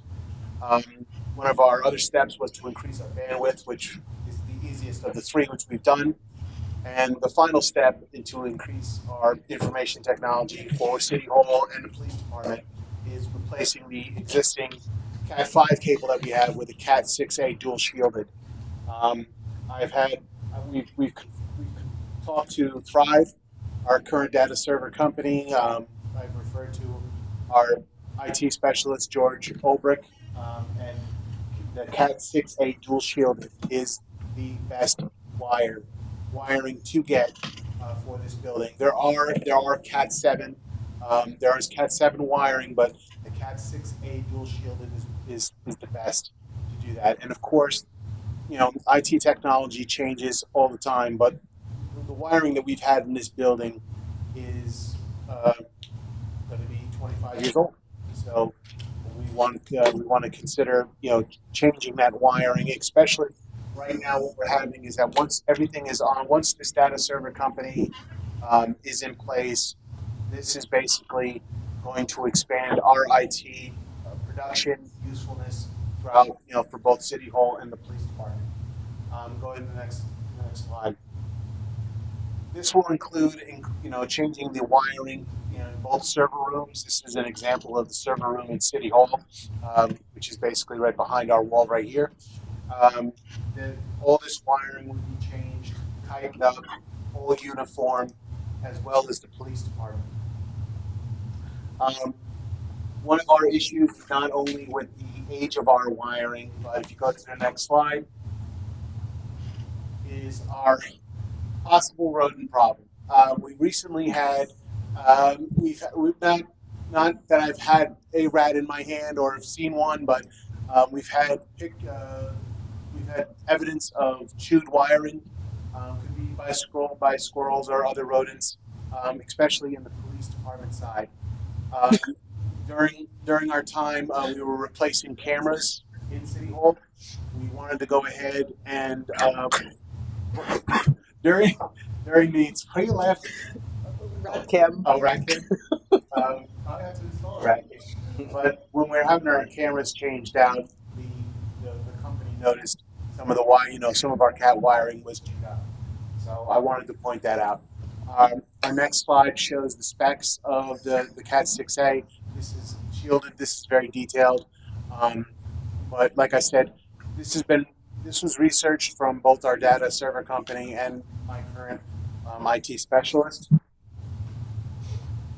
Our next slide shows a quote from the company. This was one of the highest quotes that we received to do this job. I did receive different quotes, and of course, when come time to get this, if this project is to get done, we'll go out, either possibly go out to bid or collect all the quotes. But this was the highest one at the time, so that's why I wanted to put this amount in, just in case with plus price fluctuations in the near future. So, If I could ask a question, just Sure. because when you start jumping to Cat 6, 7, it's much more expensive than Cat 5, Cat 5e. That'd be a great hit. So you can run depending on the length and whatnot, but Cat 5e specifically is rated at gigabit speeds, right? And so when you talk about internal wiring to this desktop, your desktop and all that, do you need more than a gigabit worth of bandwidth will be the question. Obviously, if you're connecting the outside world, via servers or whatever you want, higher bandwidth. But internally, I wonder if it's necessary to spend extra money on cable. Plus, we got to think about the expansions we plan on doing here. I've talked to the city manager, I've talked to the fire department, making this, an EOC. Mm-hmm. So, once again, we're talking about this wiring hasn't been changed in 25 years, and I don't want to come back in another, 5 or 8 years when something else is new has come out Sure. now. That's why I've asked the questions of 5E of different ratings, and this is why they said, look, if you want something that's going to you're going to have multiple ports, going to be able to handle it, you want to go with the 6A dual shielded. There is a standard Cat 6A, but they're like, for protection, for the best bandwidth, you want to go with the dual shielded 6A. So the questions were asked, but once again, I don't want to do this again for several years down the road. No. So once again, especially when we talk about expanding this room into an EOC that's going to have multiple ports, the increased the changes that the police department may have with replacing the CAD, doing the work that they need to do, CJIS compliance that our new data server company is going to have. This is why we want to go with this particular rated cable. I could, as we get time to approach, to do the purchase itself, as we get closer, we can explore the 5E. But once again, I would rather go with, if I'm going to, like I said, we already have Cat 5 in the building. If we're going to change this out, and like I said, this is like the final piece of the puzzle to expand the IT technology for this building for the next 25 years. So, after talking with everybody, several times, this was the cable that we felt was going to achieve that, and especially for the future uses that we may have. Is there a wireless solution that could be put in play? Well, Probably reliable for. We already have wireless solutions for guests and whatnot, but once again, you don't want to have wireless solutions as far as the internal connectivity for both police department and city hall. There's there's data protections and stuff that you can only achieve so much through wireless as you can with a landline. Landline is much more protected, especially during emergencies and weather weather situations. A grounded wired system is what's going to be better. So wireless will only take you so far. You kind of want to use that as a secondary system. You don't want to definitely have it as a primary. Well, I'm thinking for maybe the offices in here and then maybe hardware all those critical points. Right. So Have kind of a hybrid with wireless in throughout the offices. You know, Wireless becomes unsecure though. that's the thing. And a lot of the hardware that we have wireless capabilities that we can explore, but the data that's protected on the server, all that information that's protected, you want to make sure that that's hardlined. And at the very end of the day, when you convert this to an EOC or going to have EOC capabilities, it's going to be hardlined that they're going to want, because once again, wireless can shut down. We're considering wireless as a secondary backup, not as a primary. So, do we want to have that hybrid? Of course, you want to have both, but and we have that now. But this is to secure, especially the protected data that you have for City Hall and the police department. Eventually, if we do this for the fire department, and we build a new building for that. This would also be for them. It's just at the end of the day, it's your capabilities are better when you have a hardwired system. And like I said, it's especially in an emergency event, you want to make sure that you have a grounded system with that.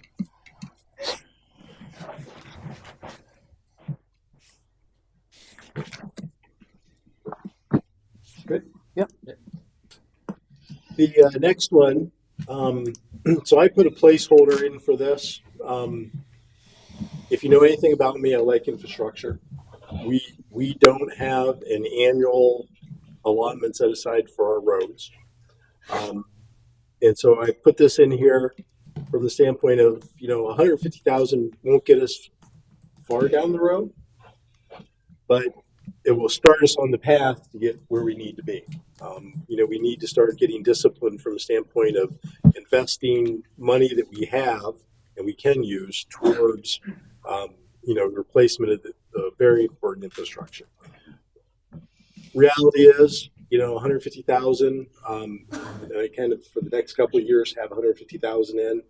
Then it goes up to 200,000. Fraction of what we should be spending on an annual basis. But this gets us starting that discipline where we're spending every year on the replacement of infrastructure.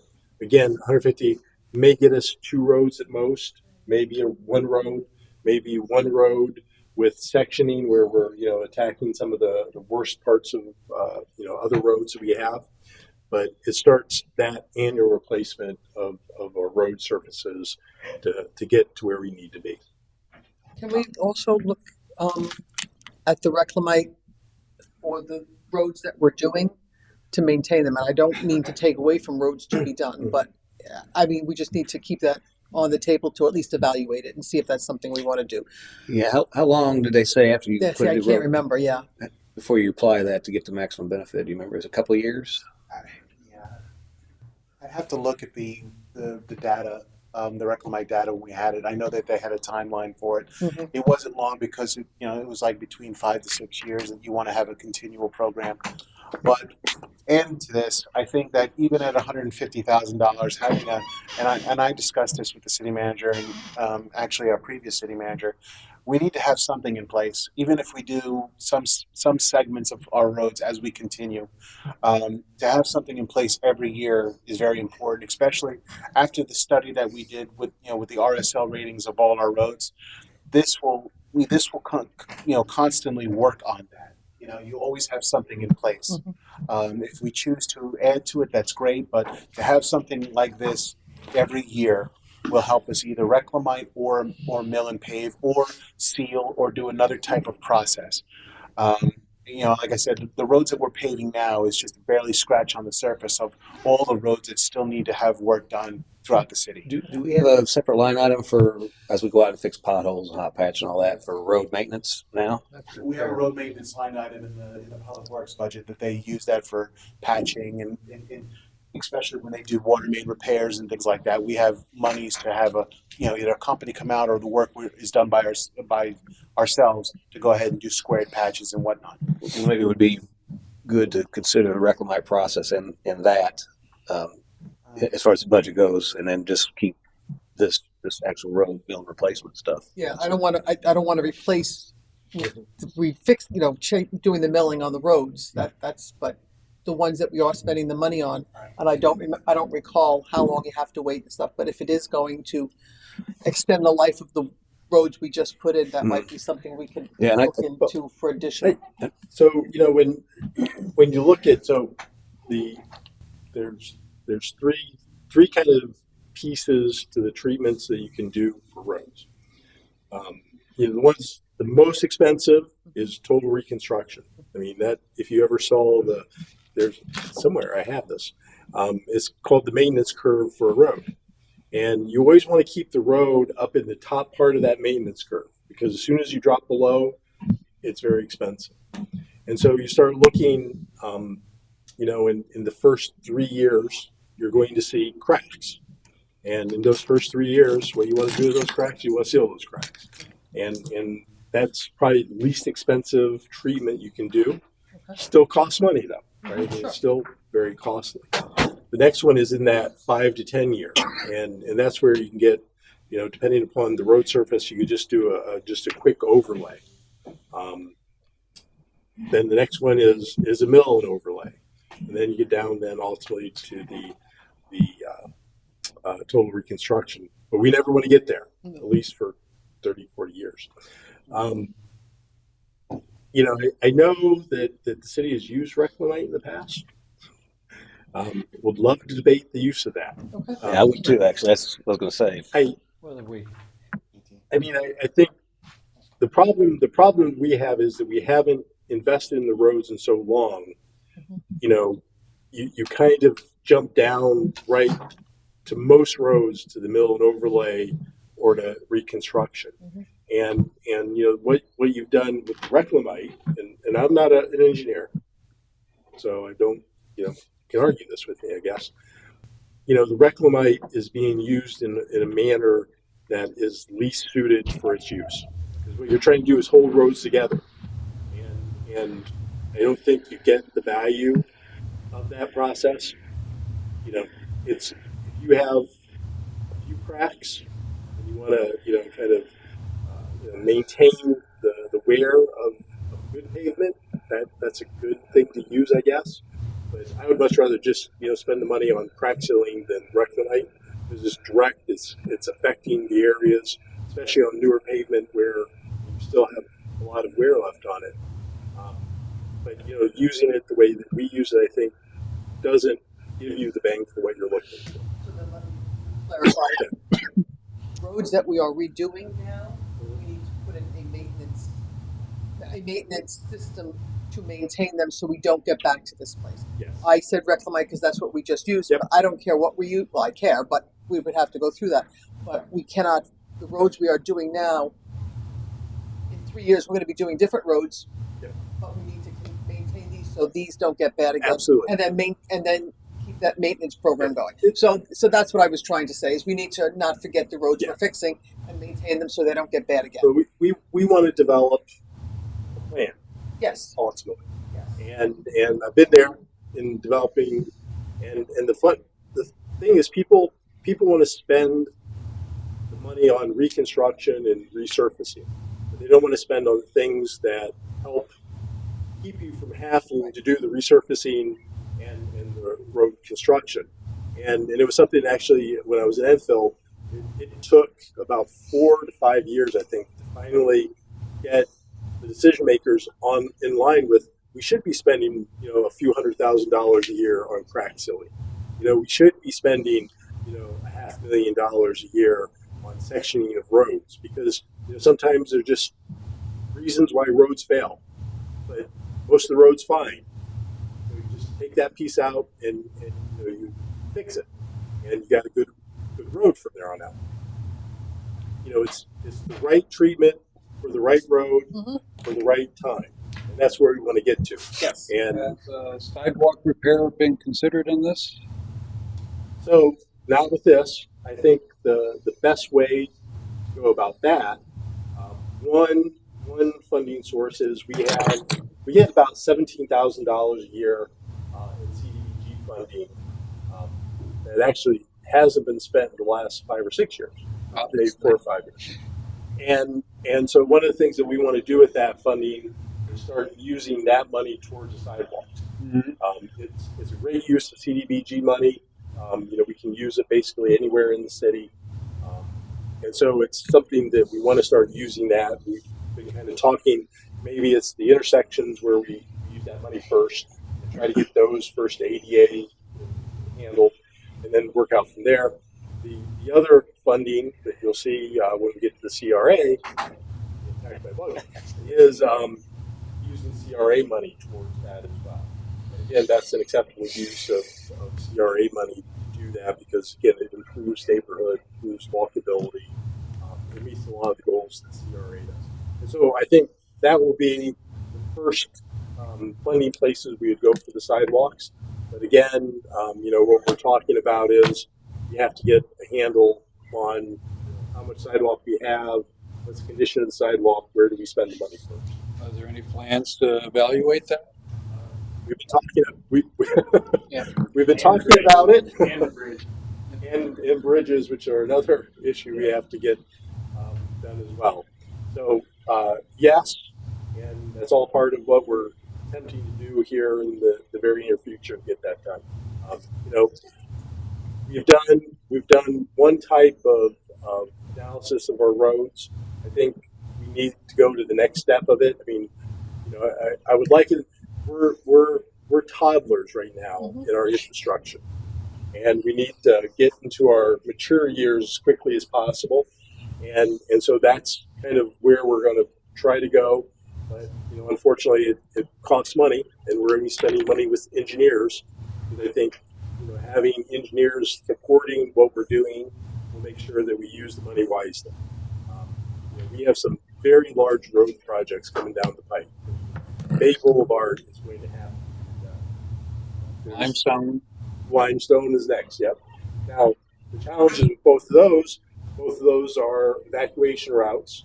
Both of those have elevation issues because they're below the floodplain, and so that's going to require a different. I think if we're going to invest $500,000, $600,000, $700,000 to redo those, we should probably spend the extra $300,000 to elevate the right places to make sure that we get what we're paying for. That would protect the road later down the road. Yeah, and so those are going to be a little bit more costly. The good news is that those stand to be more likely to get funding from other sources. But again, the first thing we have to do is get the engineering going on those. And so we need to talk about that. And I'm kind of going back and forth with the ability to use CRA money on that.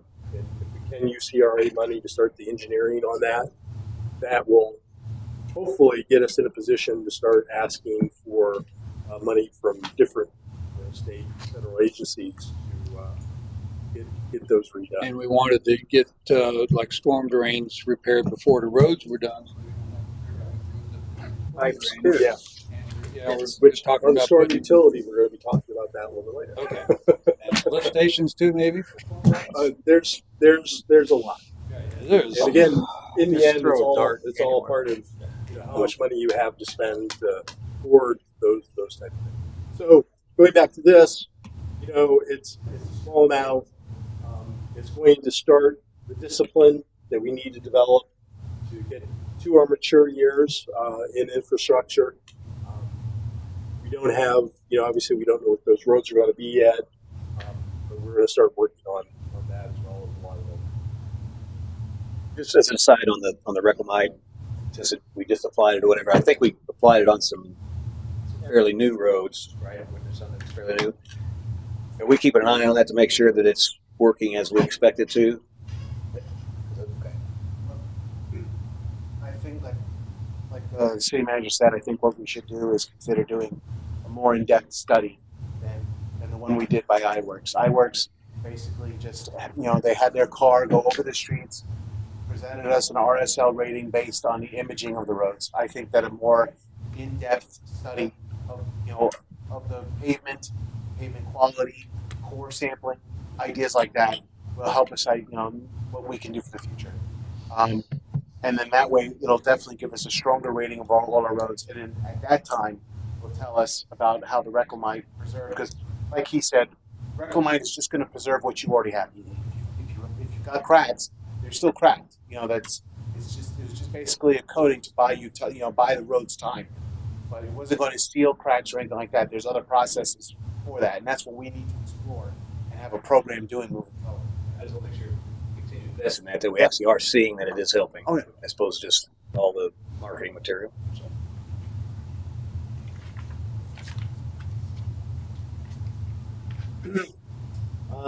This is the replacement of the deteriorating 500-gallon fuel tank on the City Hall generator. Do you have anything to say about that, Jeff? So the tank is deteriorating at the top, and there's no way for us to actually monitor the generator. Anything 500 gallons or more has to be reported to DEP. And the reason this generator was sized the way it is, from my understanding, is there was supposed to be a shelter at one time added onto this building. That's why the generator's oversized the way it is. There's no way to detect the interschnitzel right now. The interschnitzel is the width from the fuel with the tank wall. So we don't know for sure the integrity of the tank wall. But if the top is deteriorating, then there's good chances the sides are going to be the same way. We had Power Secure come out and give us the quote on it to replace the tank. And that's what the quote they gave us. They said it could be plus or minus depending on how the evaluation is when they get it. So there's really, and we pay Power Secure to monitor it. The only monitoring they're doing is telling us if it turns on or off. So that's another contract that I have to go through with them, but that's the issue with the tank right now. And originally, we had a number of $80,000 on that. Yeah. This is lower estimate. Okay. Correct. Yeah. So that'll be in the revision. Yep. Better material, I assume. Yeah, that's been there since City Hall was built. So, and steel tanks only last 10 to 25 years. Okay. So, and that tank's over 20 years old. I was, give or take. Good. Yep. This is the replacement of air conditioning units, supplies the police department, cool air. Actually,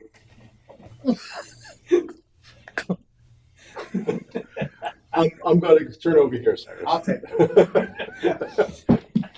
They don't need air conditioning. It's They can sit in the back overrated. of the police cars. Yeah. Back of the police. This is Put them in the hot this is an box. actual for an air conditioning unit for the police department itself.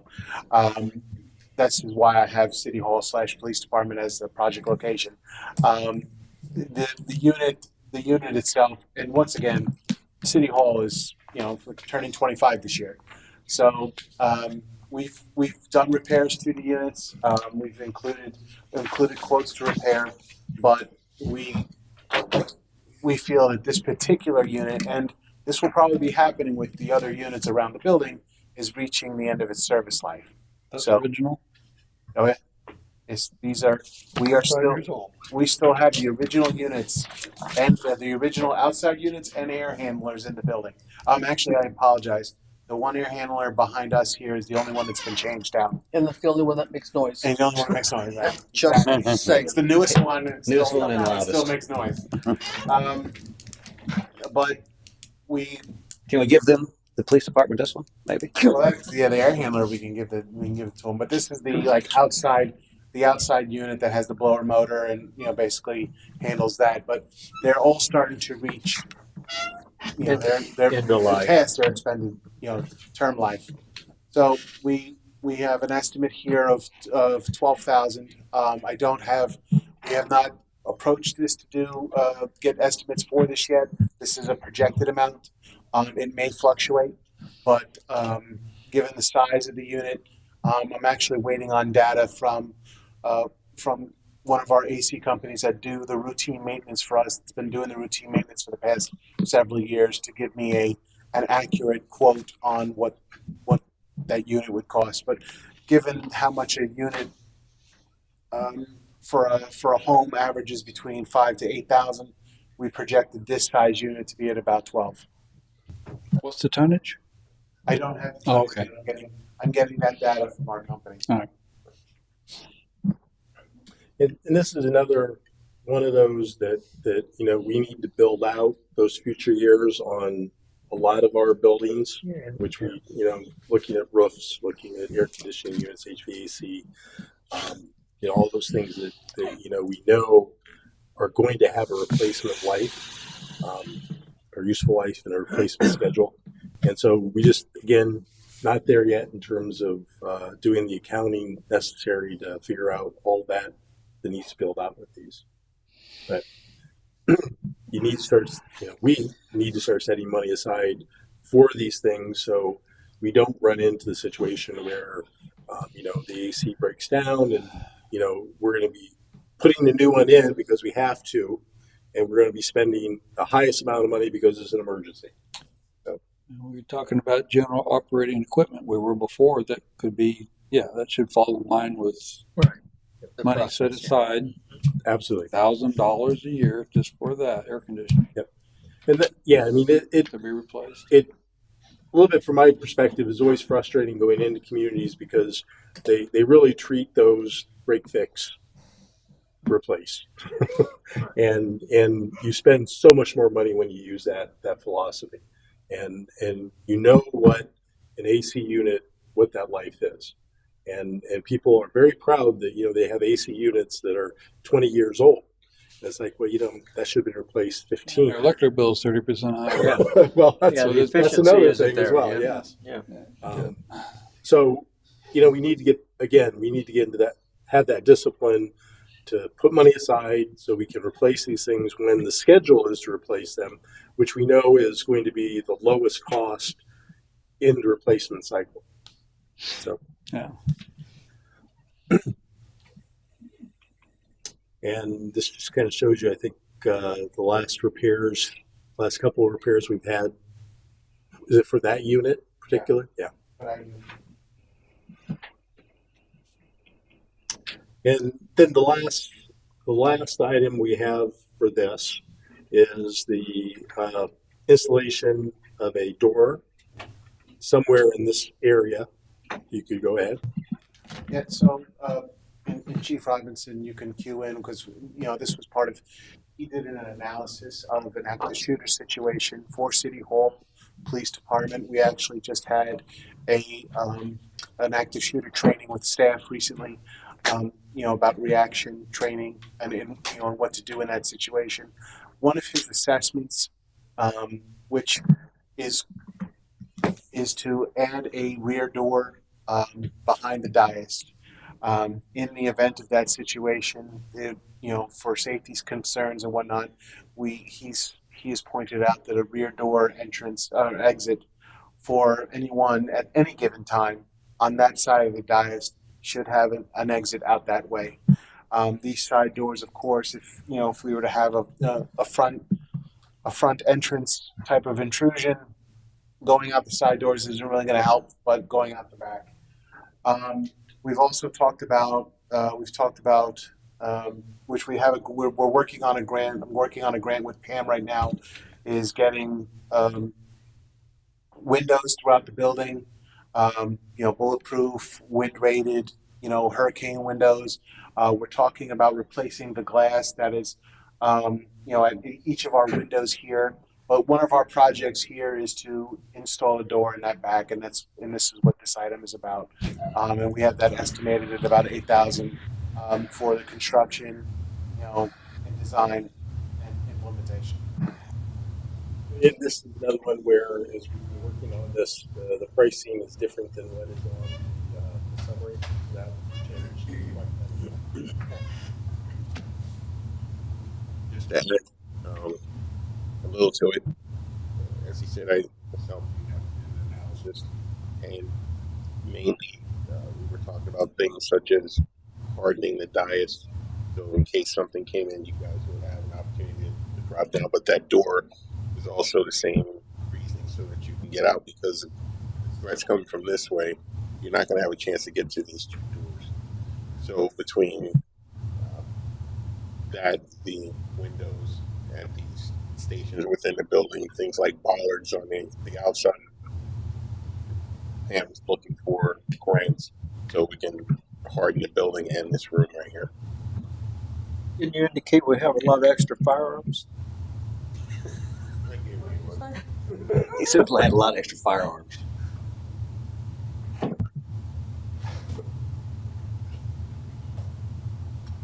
And then that concludes the Penny for Pasco. There are a couple items related to the building department that we didn't go over. I was not anticipated that the building official wasn't going to be here. Originally, it scheduled this time off for a vacation, so I didn't put anything in there for that. We'll pick those up when we go to the general fund budget, and he gets to his budget. We can come back to those to keep talking about. Well, we're coming back to this too. Huh? This Yeah. Right, yeah. So there'll be plenty of time. Other one. So as it relates to the capital improvement, Penny for Pasco, that's what staff has put together. Again, if there's any ideas that you have that you want us to look at, that would be the time for those ideas to come forward. I got a few. I have a couple questions. Do public comment first. See if you guys want to speak on CIP.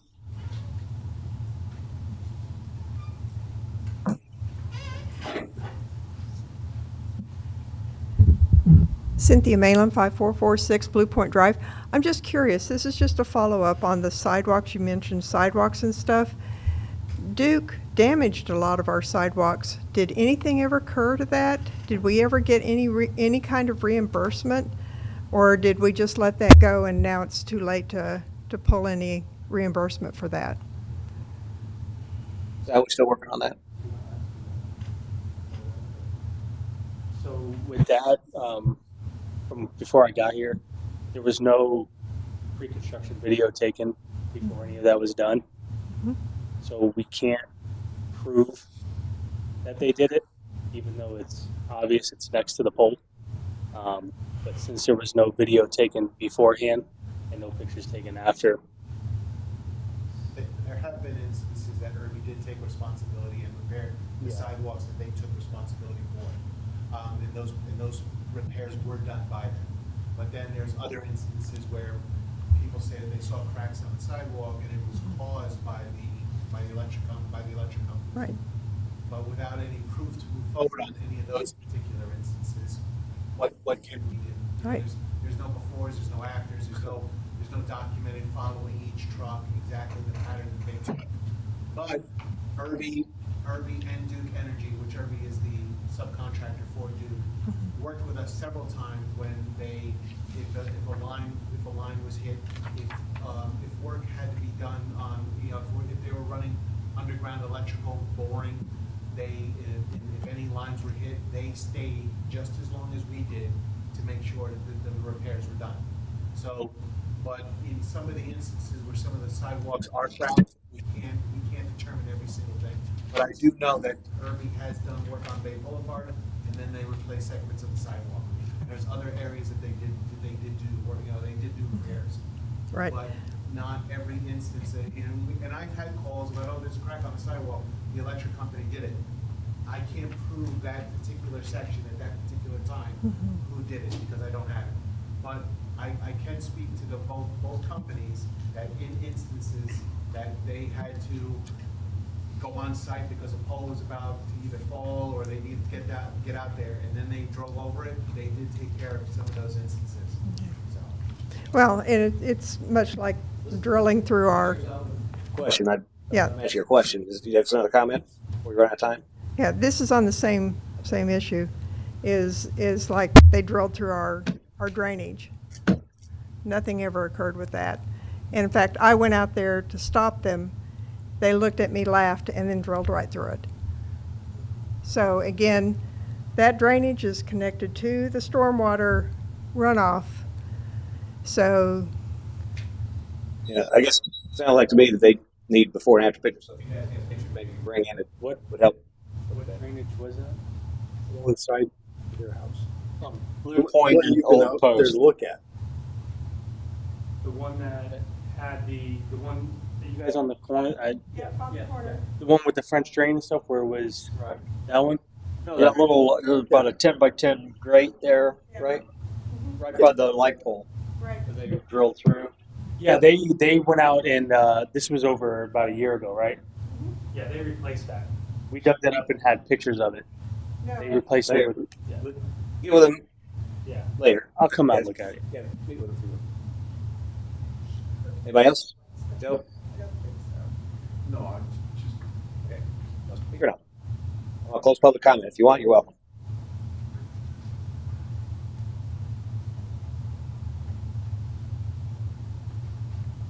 Joe Malin, 4556 Blue Point Drive. I disagree that they did that because it still floods out there. And if that's the case and they did replace it, which I don't think they did, then that drain needs to be back trucked out, with the back truck, needs to be suctioned out so it actually flows, because that intersection, after any rain, you can go out there and there's 1.5 to 2 inches of water that goes all the way across the Old Post. Okay. So I definitely disagree that Irby or Duke or anyone else did any replacement on that. We'll look into that. Daryl, come out and take a look at it and see what's going on. Thanks. I'm right back. Item number 2, discussion and direction on the city. Oh, that's right. You want to stay on that. Any ideas for? Finish that up. Yeah, I got a lot of ideas. I tried, guys. I was kidding. The same way that you added the $150,000 a year for road resurfacing, I think we need to address water pipes, sewer pipes, stormwater. All that needs to be factored in, and if that's the number, dredging as well. Also, we need to deal with the spoil site. What's happening with that? That dirt needs to be removed or sold or something. And I've heard that it can be mixed with other dirt and potentially can decrease the level of contaminant and becomes good fill or whatever. So, especially if there's a lot of development or construction that might take place here, that might be an opportunity for us to address that. Also, what's going on with the Brasher bathroom? That's not on this list anywhere. I would believe that would be a capital structure. But, and then also, I don't know if your intent was to discuss water rates and stormwater rates at some point in time. Maybe that's next. A later meeting. That's the next item. Okay. Part of that. I was just letting them get the list down. I respond real quick. Oh, I'm sorry. That's okay. Keep going. Did you get dredging on there? Yeah. I can. Just like a highway, these canals are like a highway, and 150,000 per year or something like that could certainly put a dent in some of that. And I know there's a committee that's looking at opportunities there as well. So hopefully we can kind of align the stars and the moon and hopefully have something happen with all these things that need to happen with this city. And as we sit up here and get a firsthand knowledge of some of the decay that has been kicked down the road, we do have a lot to consider. So thank you for going through this. Certainly, and I. Anyone else? Well, let me go special. So water lines, sewer lines, we'll be talking about those when we get to the utility fund. Okay. Brasher Park, we'll be talking about that when we get to the CRA. Okay. Because that's where we're looking at that. Water rates, again, we'll talk about excuse me, water rates, sewer rates when we get the utility fund.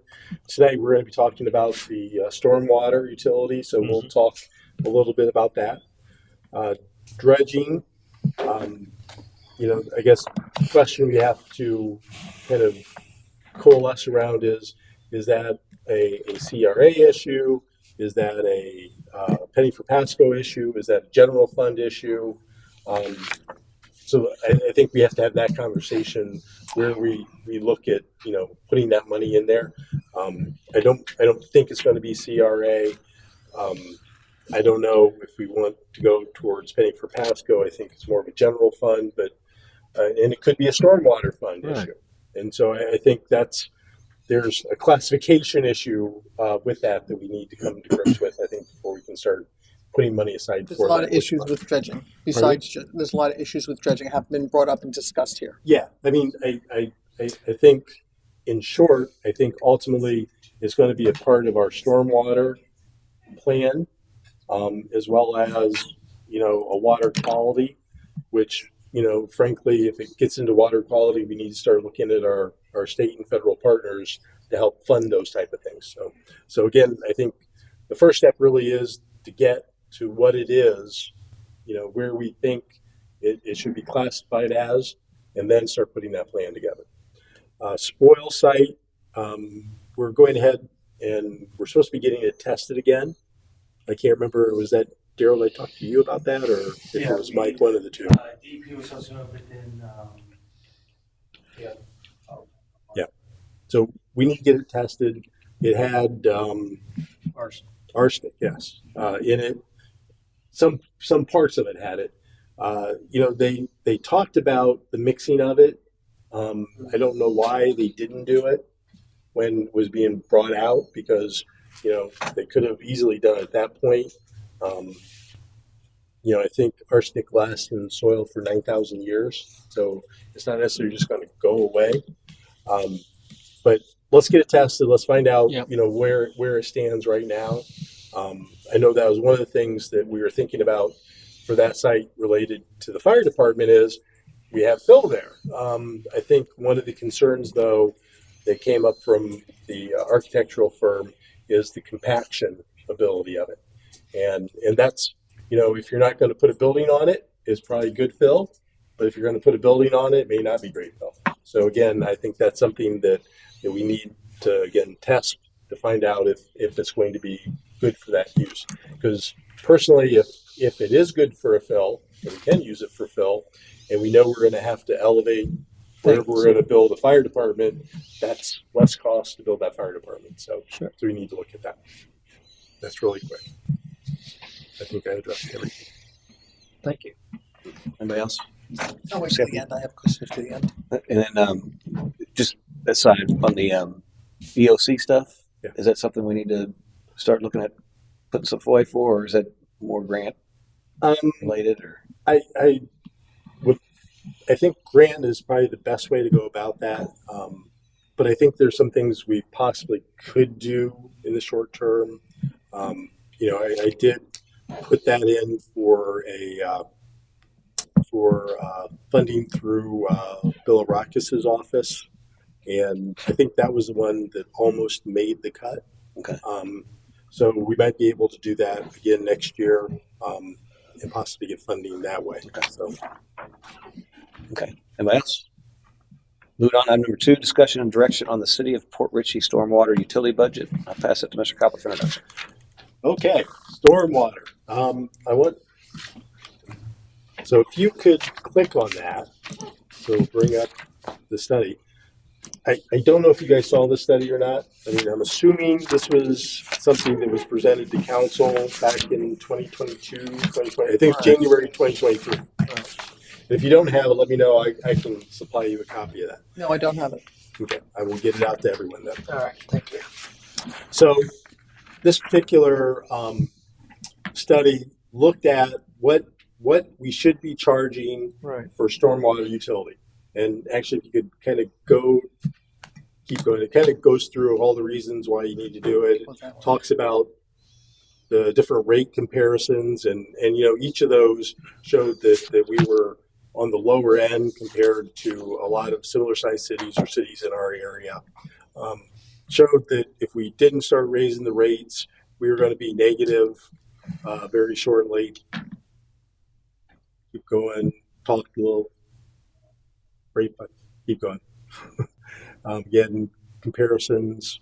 The part where right here, conclusions and recommendations. So they had recommended that for fiscal year 2023, that the city increase to $11.50 per ESU.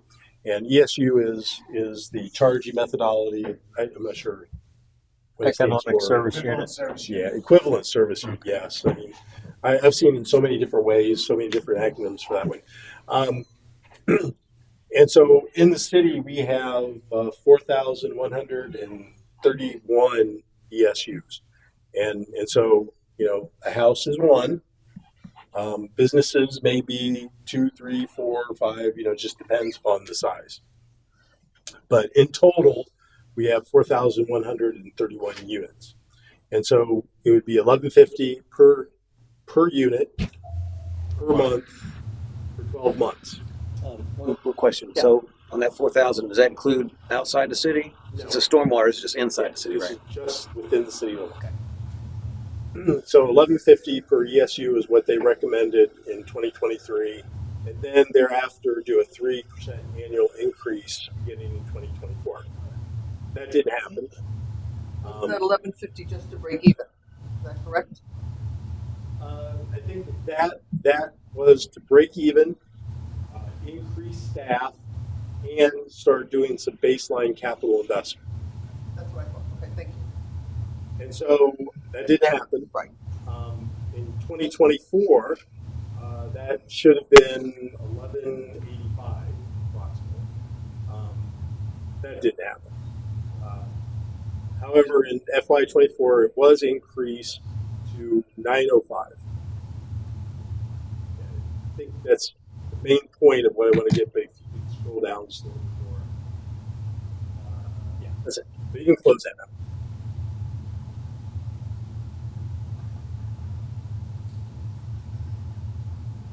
And so this kind of goes back over what I just said.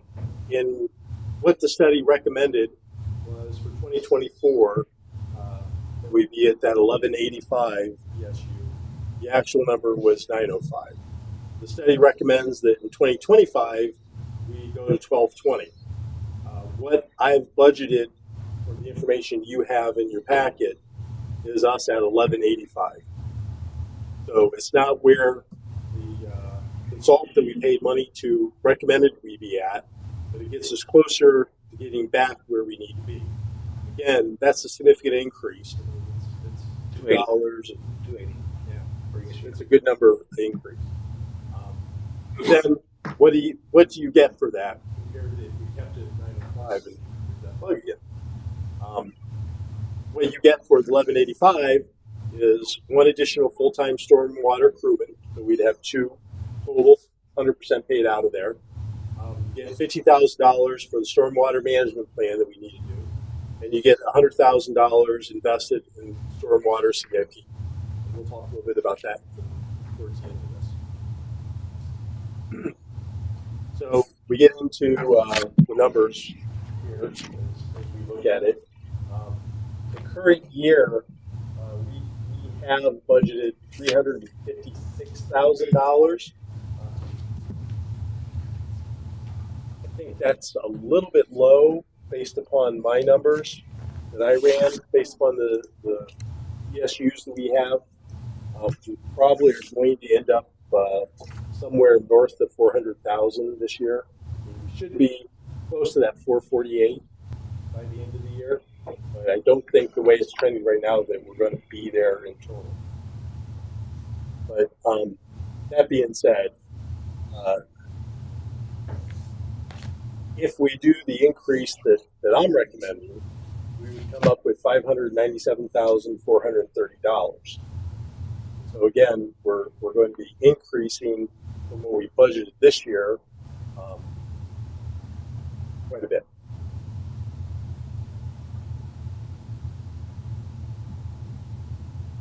You want to talk about revenue first?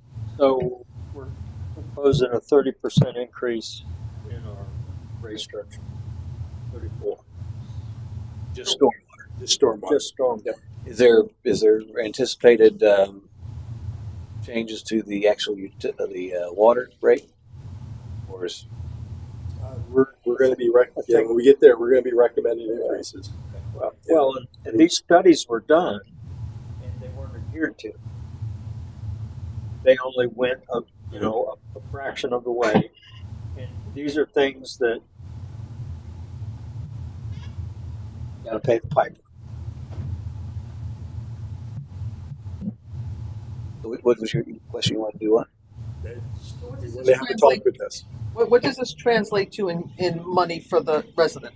How much? $2.80 Per per house Okay, so it's not $2.80 per gallon or $2.80 per month. I just wanted to get That's that the clear. increase. Yeah. Right. So that's it the would be stormwater part. It's very minimal. Yeah, no, that's why I just wanted to get clear because when we went through this last time, they were all upset over 50 cents, and I couldn't understand why we paid $20,000 or $30,000 for this study and we didn't follow it. I mean, I was a big proponent in following what we paid this expert to tell us what to do, and we just didn't. We just didn't do it. Didn't follow it twice, actually. Yeah. Because it So I came mean, I was dumbfounded at that. That why ask for someone's opinion if you're not going to listen to them, an expert? Yeah, the first time in 23, the council only chose to go to 750. Right. Yeah. And then the year after, we pushed to go to the 905. And that was the break even, if I remember right. I think. Yes, that's Yeah, why that I was the break even at that time, and that's what our finance director says, that we got to, at the very least, bring it up a certain percentage, and then we recommended the other $1.05 to get us to the 905 because we were just breaking even. This isn't even, like I said, at the recommended rate. So, and quite honestly,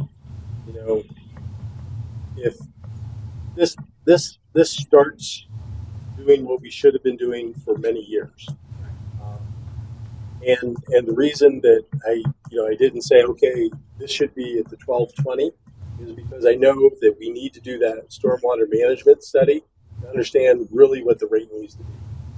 I think that's kind of the hard part in setting rates. If you don't know what you're supposed to be doing, any answer is right. And so the stormwater plan is necessary to start understanding what is that investment we should be making. Now, the hope in this is by doing the stormwater plan, by doing what we're doing with the Coastal Resiliency and Restoration Committee, it starts putting us in a place to where we can go out and make a good story and a good reason for people, state and federal level, to give us money to start doing these things so we don't have to increase that to $18, $19 per ESU. And so, to me, we need to do things in the upcoming year to our stormwater system. But I'm not prepared to say, we need to spend a lot of money to do it, but we need to start spending. So, the placeholder that I put in here is $100,000. And that placeholder translates, if you look at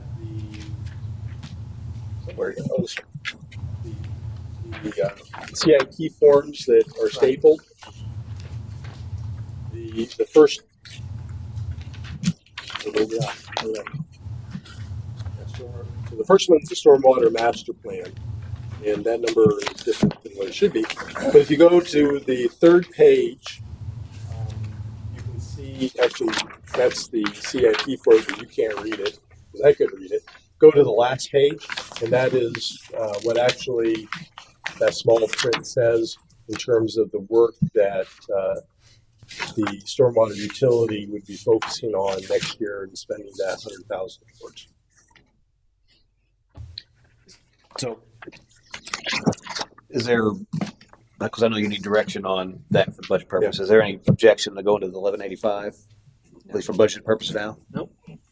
There you go. The reality is by setting it where it was, you basically just covered Expenses. operating procedures the way we're running it in the past.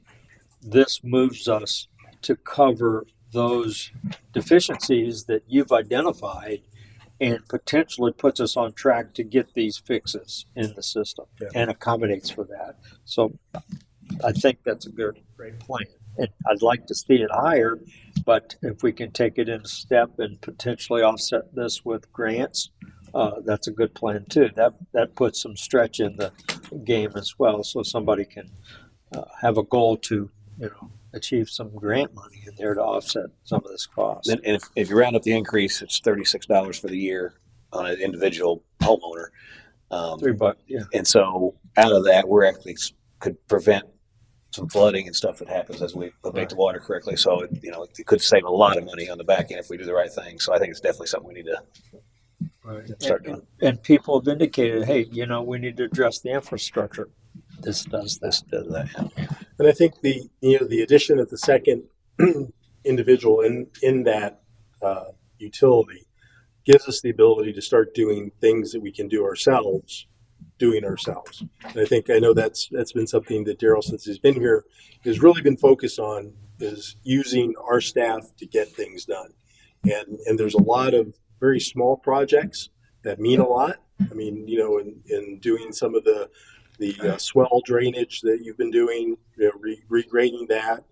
There's, what you did on Davis with the flapper, and looking at, can we, install those backflow preventers in other areas that, again, we don't need to go out and get a contractor to do, but it's something that if you don't have personnel to do it, you have to go out and get a contractor to do it. So I think there's a lot of value, and he wants to say something. So I was ready. So right now, our stormwater guy pretty much works with our public works department 90% of the time, cutting grass, whatever it may be. We're not able to focus on that as much as we'd like. So with that extra person, we'd be able to focus on it daily. And any complaints that come in, those guys will be able to address them right then and there, and not be able to keep kicking the can down the road because other problems come up public works wise where we got to make the city look aesthetically. Somebody maintain the swales and all that on a regular basis. Those two employees would be doing every day, cleaning them, maintaining them. Because the stormwater guy we now has a CDL, so he can take the Vector out with his help and be able to focus on that and get salary MS4 reporting, and we focus more on our stormwater like we should be for DEP. So going even smaller. Actually, you know what? If you go back to that, it was your slide where you had the different years. We should be at 1185. The other one was what, 1220? Yeah, it should be 1220 this year. I wonder if we shouldn't just go to that, because that's another, let's see, 15. 45 cents. No, 35 cents, right? Yeah, 35 cents. 35. Gotcha. As opposed to hitting it and just go ahead and hit it now. I mean, it's extra 35 cents. It's very minimal. And that way, because what we've done here in the past couple of times, we went to 750. We went to trying to catch up. Let's just catch up. You don't have 26 on there, is what, 1257? Yeah, that's where it should be in 2026. Or do you just make it an even 12 and then go to 1257 the following year, or 3%? I'm with Eric. Just do the Just do 12, it. I mean, 20. you save a dime or something. It's 20 cents a month. And with that, you're going to get more CIP done. Yeah.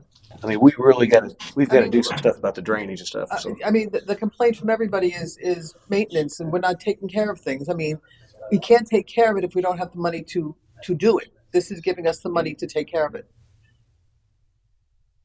I mean, that helps. It's not going to be for nothing. We got to take care of it. We got to pay for it. I wanted to go higher, but I didn't think that I would get a welcome reception in doing that. But the reality is that there's a need, and we have to start doing something. I mean, my thinking, and I'll just lay this out here. What my thinking is it's difficult for me today to sit and talk to residents about why I increase, up to that rate. because I don't have a plan. I can sell a plan. You know, I can tell you that hey, we're going to do this, we're going to do this, we're going to do this, and that's what your money's going for. And that's kind of the back of my mind why next year I would be recommending we make that bigger jump because okay, here it is. Right. Here's what you're going to get for the money that we're going to be taking. You know, I don't disagree with what you're saying in terms of increasing it up to 1220. That's what, again, someone that we paid a few dollars to said we should be at. And you know, I understand that these things are difficult for our residents to absorb, but it's also difficult to absorb poor stormwater, you know, pulling on our roads, pulling in their yards, you know, creating long-term maintenance issues as well, because, you know, when water stays, especially along our roadways, when we don't have curbs, you know, all it's doing is starting to erode away, you know, the base underneath of it, and you start seeing what, you know, you see again on Bay Boulevard, you see it on Limestone, you see it on a lot of the roads that don't have curbs, you know, the edges are just starting to fall. And once those start failing, the base starts failing, and we have to rebuild. Well, we can pump the water out, like I said, with those lift stations, and it helps cover that. Yep. And the maintenance on those. And then we Well, can it start warrants looking at it, because, you know, some of those fixes are probably in the $30,000 to $50,000 range, to be honest. Some may be a little less. You just And the maintenance on them too. Yeah. And with the body we're getting, we'll be able to do those maintenance. Yeah, so we need to implement this, so. Any objections to the 1220 then? I don't know. Yeah, I think that's the right way to go. Let's just take the hit now, and then Better we'll be than better doing prepared in the future. $16 in a couple of years when we're. Yeah, and as we discussed earlier, I share with you also, obviously, my goal would be to potentially lower millage rate this year. And actually, so we charge a little bit more on the stormwater, but hopefully get a little bit better break on the. Keep trimming. Well, that's the goal. I hate to raise taxes. I hate to raise any rate, but the reality is we have to. But you've got the facts. This city is falling apart, and I think everybody's on that is aware of it. There's things that need to be addressed. There's things that have been kicked down the road, and I think that day is stopped. Yeah. No one's gonna complain about it. No, I think this money There's was. a reason to. Right. And like I said, hopefully as we continue the budget process, there might, and again, we get to talk about millage rate. Lowering the millage rate, if you're above the rollback rate, it's still a tax increase to the resident because valuations have went up. I think we got 8%. I think it was. So valuation went up 8%. So we have some wiggle room in there that we don't possibly make this up in. Yeah, we'll have to see all of the numbers. Right. There's a lot more to discuss, but hopefully we can. So, kind of going over the expenditure budget here quickly. There isn't a lot of change in this.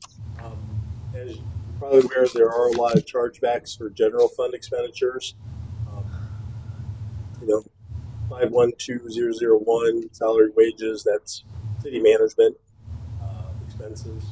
A portion of my time, Sal time, city clerk's time. 513001, if I'm not mistaken, is finance. Again, finance director and county clerk. Then we have 514300, which is the attorney. Only $5,000 is budgeted in this. I think actually this current year is the first year that we put money aside to possibly spend out. So only if the city attorney is working on something related to the storm system, utility system, storm water utility, would that be charged to there? So I think, again, thus far this year, there hasn't been anything spent out of that. Jump. 516001. I was going to forget one of these. I think this is HRIT. The next one is either HRIT. So they have a small percentage. And in your packet, I included, if you kind of go down here a couple here, if you click on that, I included this sheet, which shows the breakdown of all of these, what the percentages are. Again, we spent money with a firm to go through and look at all of our charge outs, make sure it worked. Can you click on it?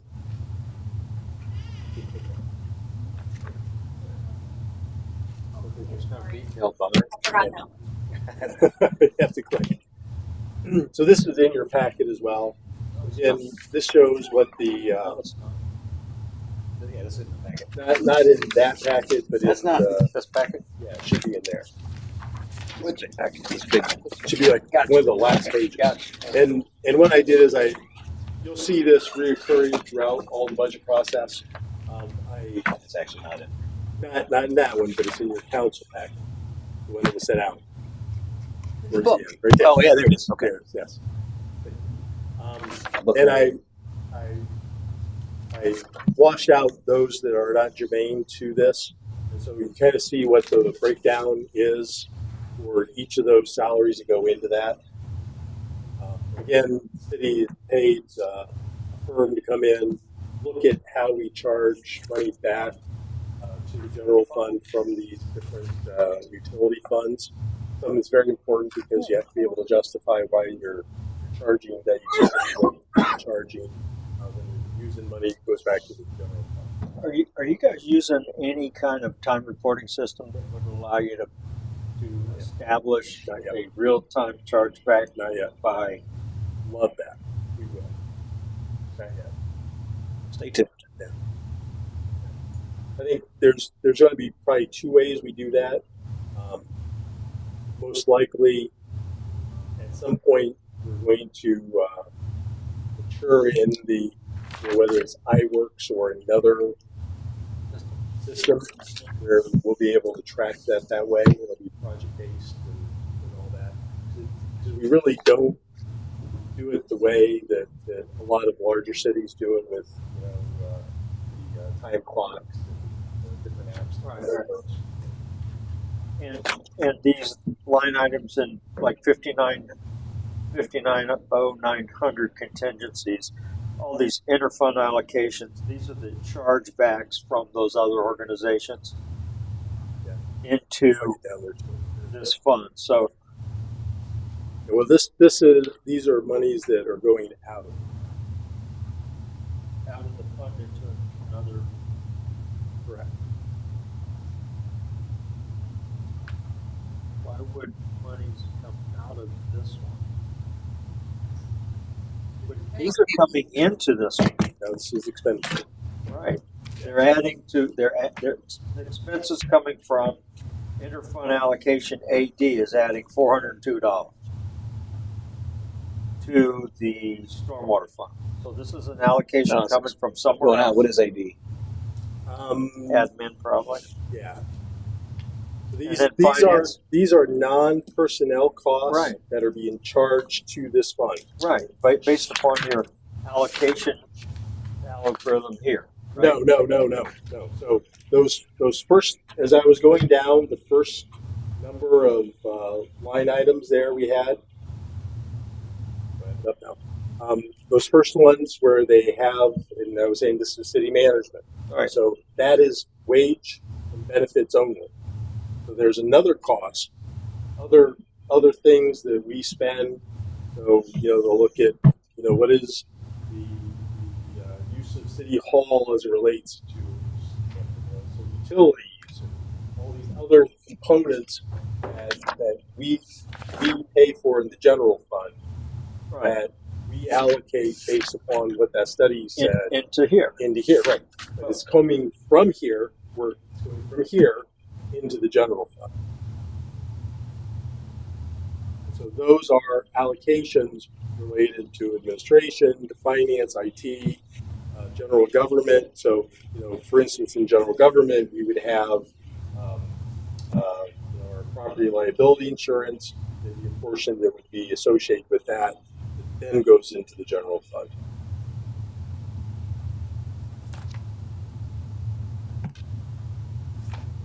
And why are these incremental increases? These are increases, every one of these. Right, because there is an increase of those first ones, right, the very So what, first wait, ones. wait a minute, what you're saying is there's a reduction in the salaries here going to the general fund? Yeah, so as you look So at it's this, buried in that salary. so when you look at this, you see that five, That so for a city manager, Right. 5% Right. of 10%. my wages and benefits are charged to the stormwater fund.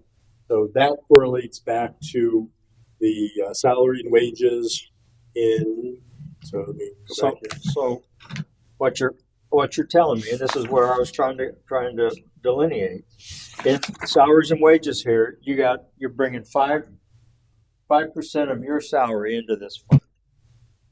No, you're paying it back out. No, so how it's being done is 5% of my direct costs. Right. And again, as you go down each of those, Right. It's different. that Yeah. is charged to this fund The fund pays that. directly. I So get it. I get directly it. comes out of that Where fund. does it land here? Does it land in salaries and wages? Yes. Why wouldn't we let the cost hit what was attached to this thing and pick up that allocation like you've got an allocation there? And that's another way of handling it. It is absolutely another way to handle it. That's not the way that you handle it here. This is the way you've been doing it. Well, just because we've been doing it, does it make sense? I mean, I could hit my head with a hammer into the wall, but does it make sense to do that? You know? My question is, does it make sense to do it this year? Maybe we let the new guy come in. And Considering that we're kind of down a very important position right now, it didn't make sense to me to try to do that. To upset the apple cart. I think again, there's a lot of improvements we're going to make in the budgeting process. Perfect. It's going to happen. It's just not going to happen the first 8 months of Matt Koppler being here. Yeah. Because there's a lot of work to be done with that. All I'm saying is if you bury a transfer or an allocation within a line item, you cannot manage that because it's got an artificial number in there that you can't adjust. Mm-hmm. If you pull that out and track it, hey, this is my allocation coming in from another source, I can see that then. Yeah. Well, So now he can I think- focus on I think things that he has control over versus things that are it's just buried in. Yeah. Well, I think the argument that someone would make, not me, someone would make to the way this is being done is this is more transparent because you see very quickly how much money goes for city management towards this. How much does the finance department cost in this? You see those numbers very clearly. You see here's the wages, here's the other indirect costs that are being charged to the fund. So it is more transparent. I think the value of that, you can do it another way that's probably easier than how we do it, and still be transparent. But this is probably the most transparent way to show, what those, associated costs, direct and indirect costs are for different funds. But we bury the indirect cost within the line item for wages. So you got apples and oranges. We'll talk offline. Yeah. I don't necessarily agree with you on that. Okay. For each individual position, that's correct. Mhm. But again, you can, achieve transparency by, showing within the budget document and anything else that you hand out, what those total costs are. And I think that's one of the improvements we need to make is, everyone should know exactly, what we're spending and how we're spending it. So. Good deal. Thanks. Accountants. Yeah. I got into city management not because of accounting. I'll tell you that. Good stuff, Dave. Good stuff. So there's again on those direct costs for employees, especially as it relates to public works. You can see two of the larger salary and wages line items. So I think it's 537001. Sound familiar? That's for the public works / utility employee line item there. And then you actually have a little bit later on the ones that are just for the two employees. I think that's the 541001 salary and wages. So one is for the two full-time, the other is if you go down one more page, please, you see that breakdown for like the utility crewmen, public works breakdowns as well in that.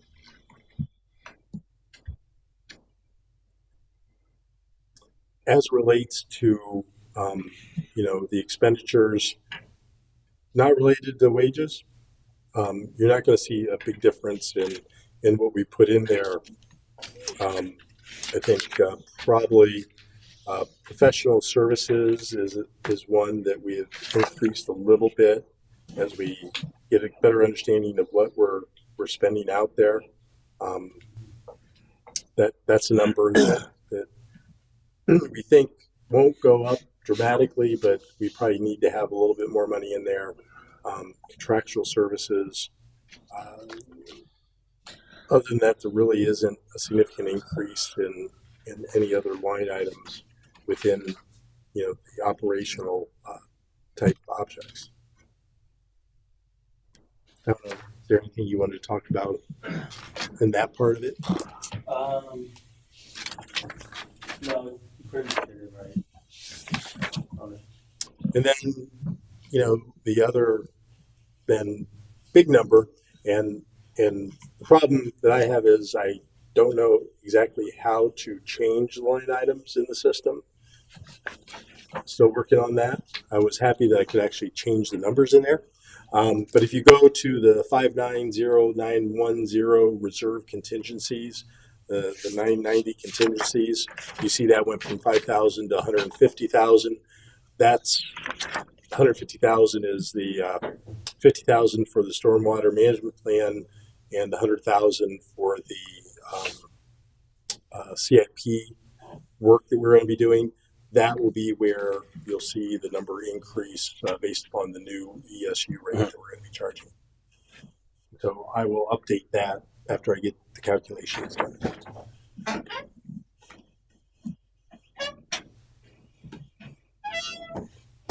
Any other questions?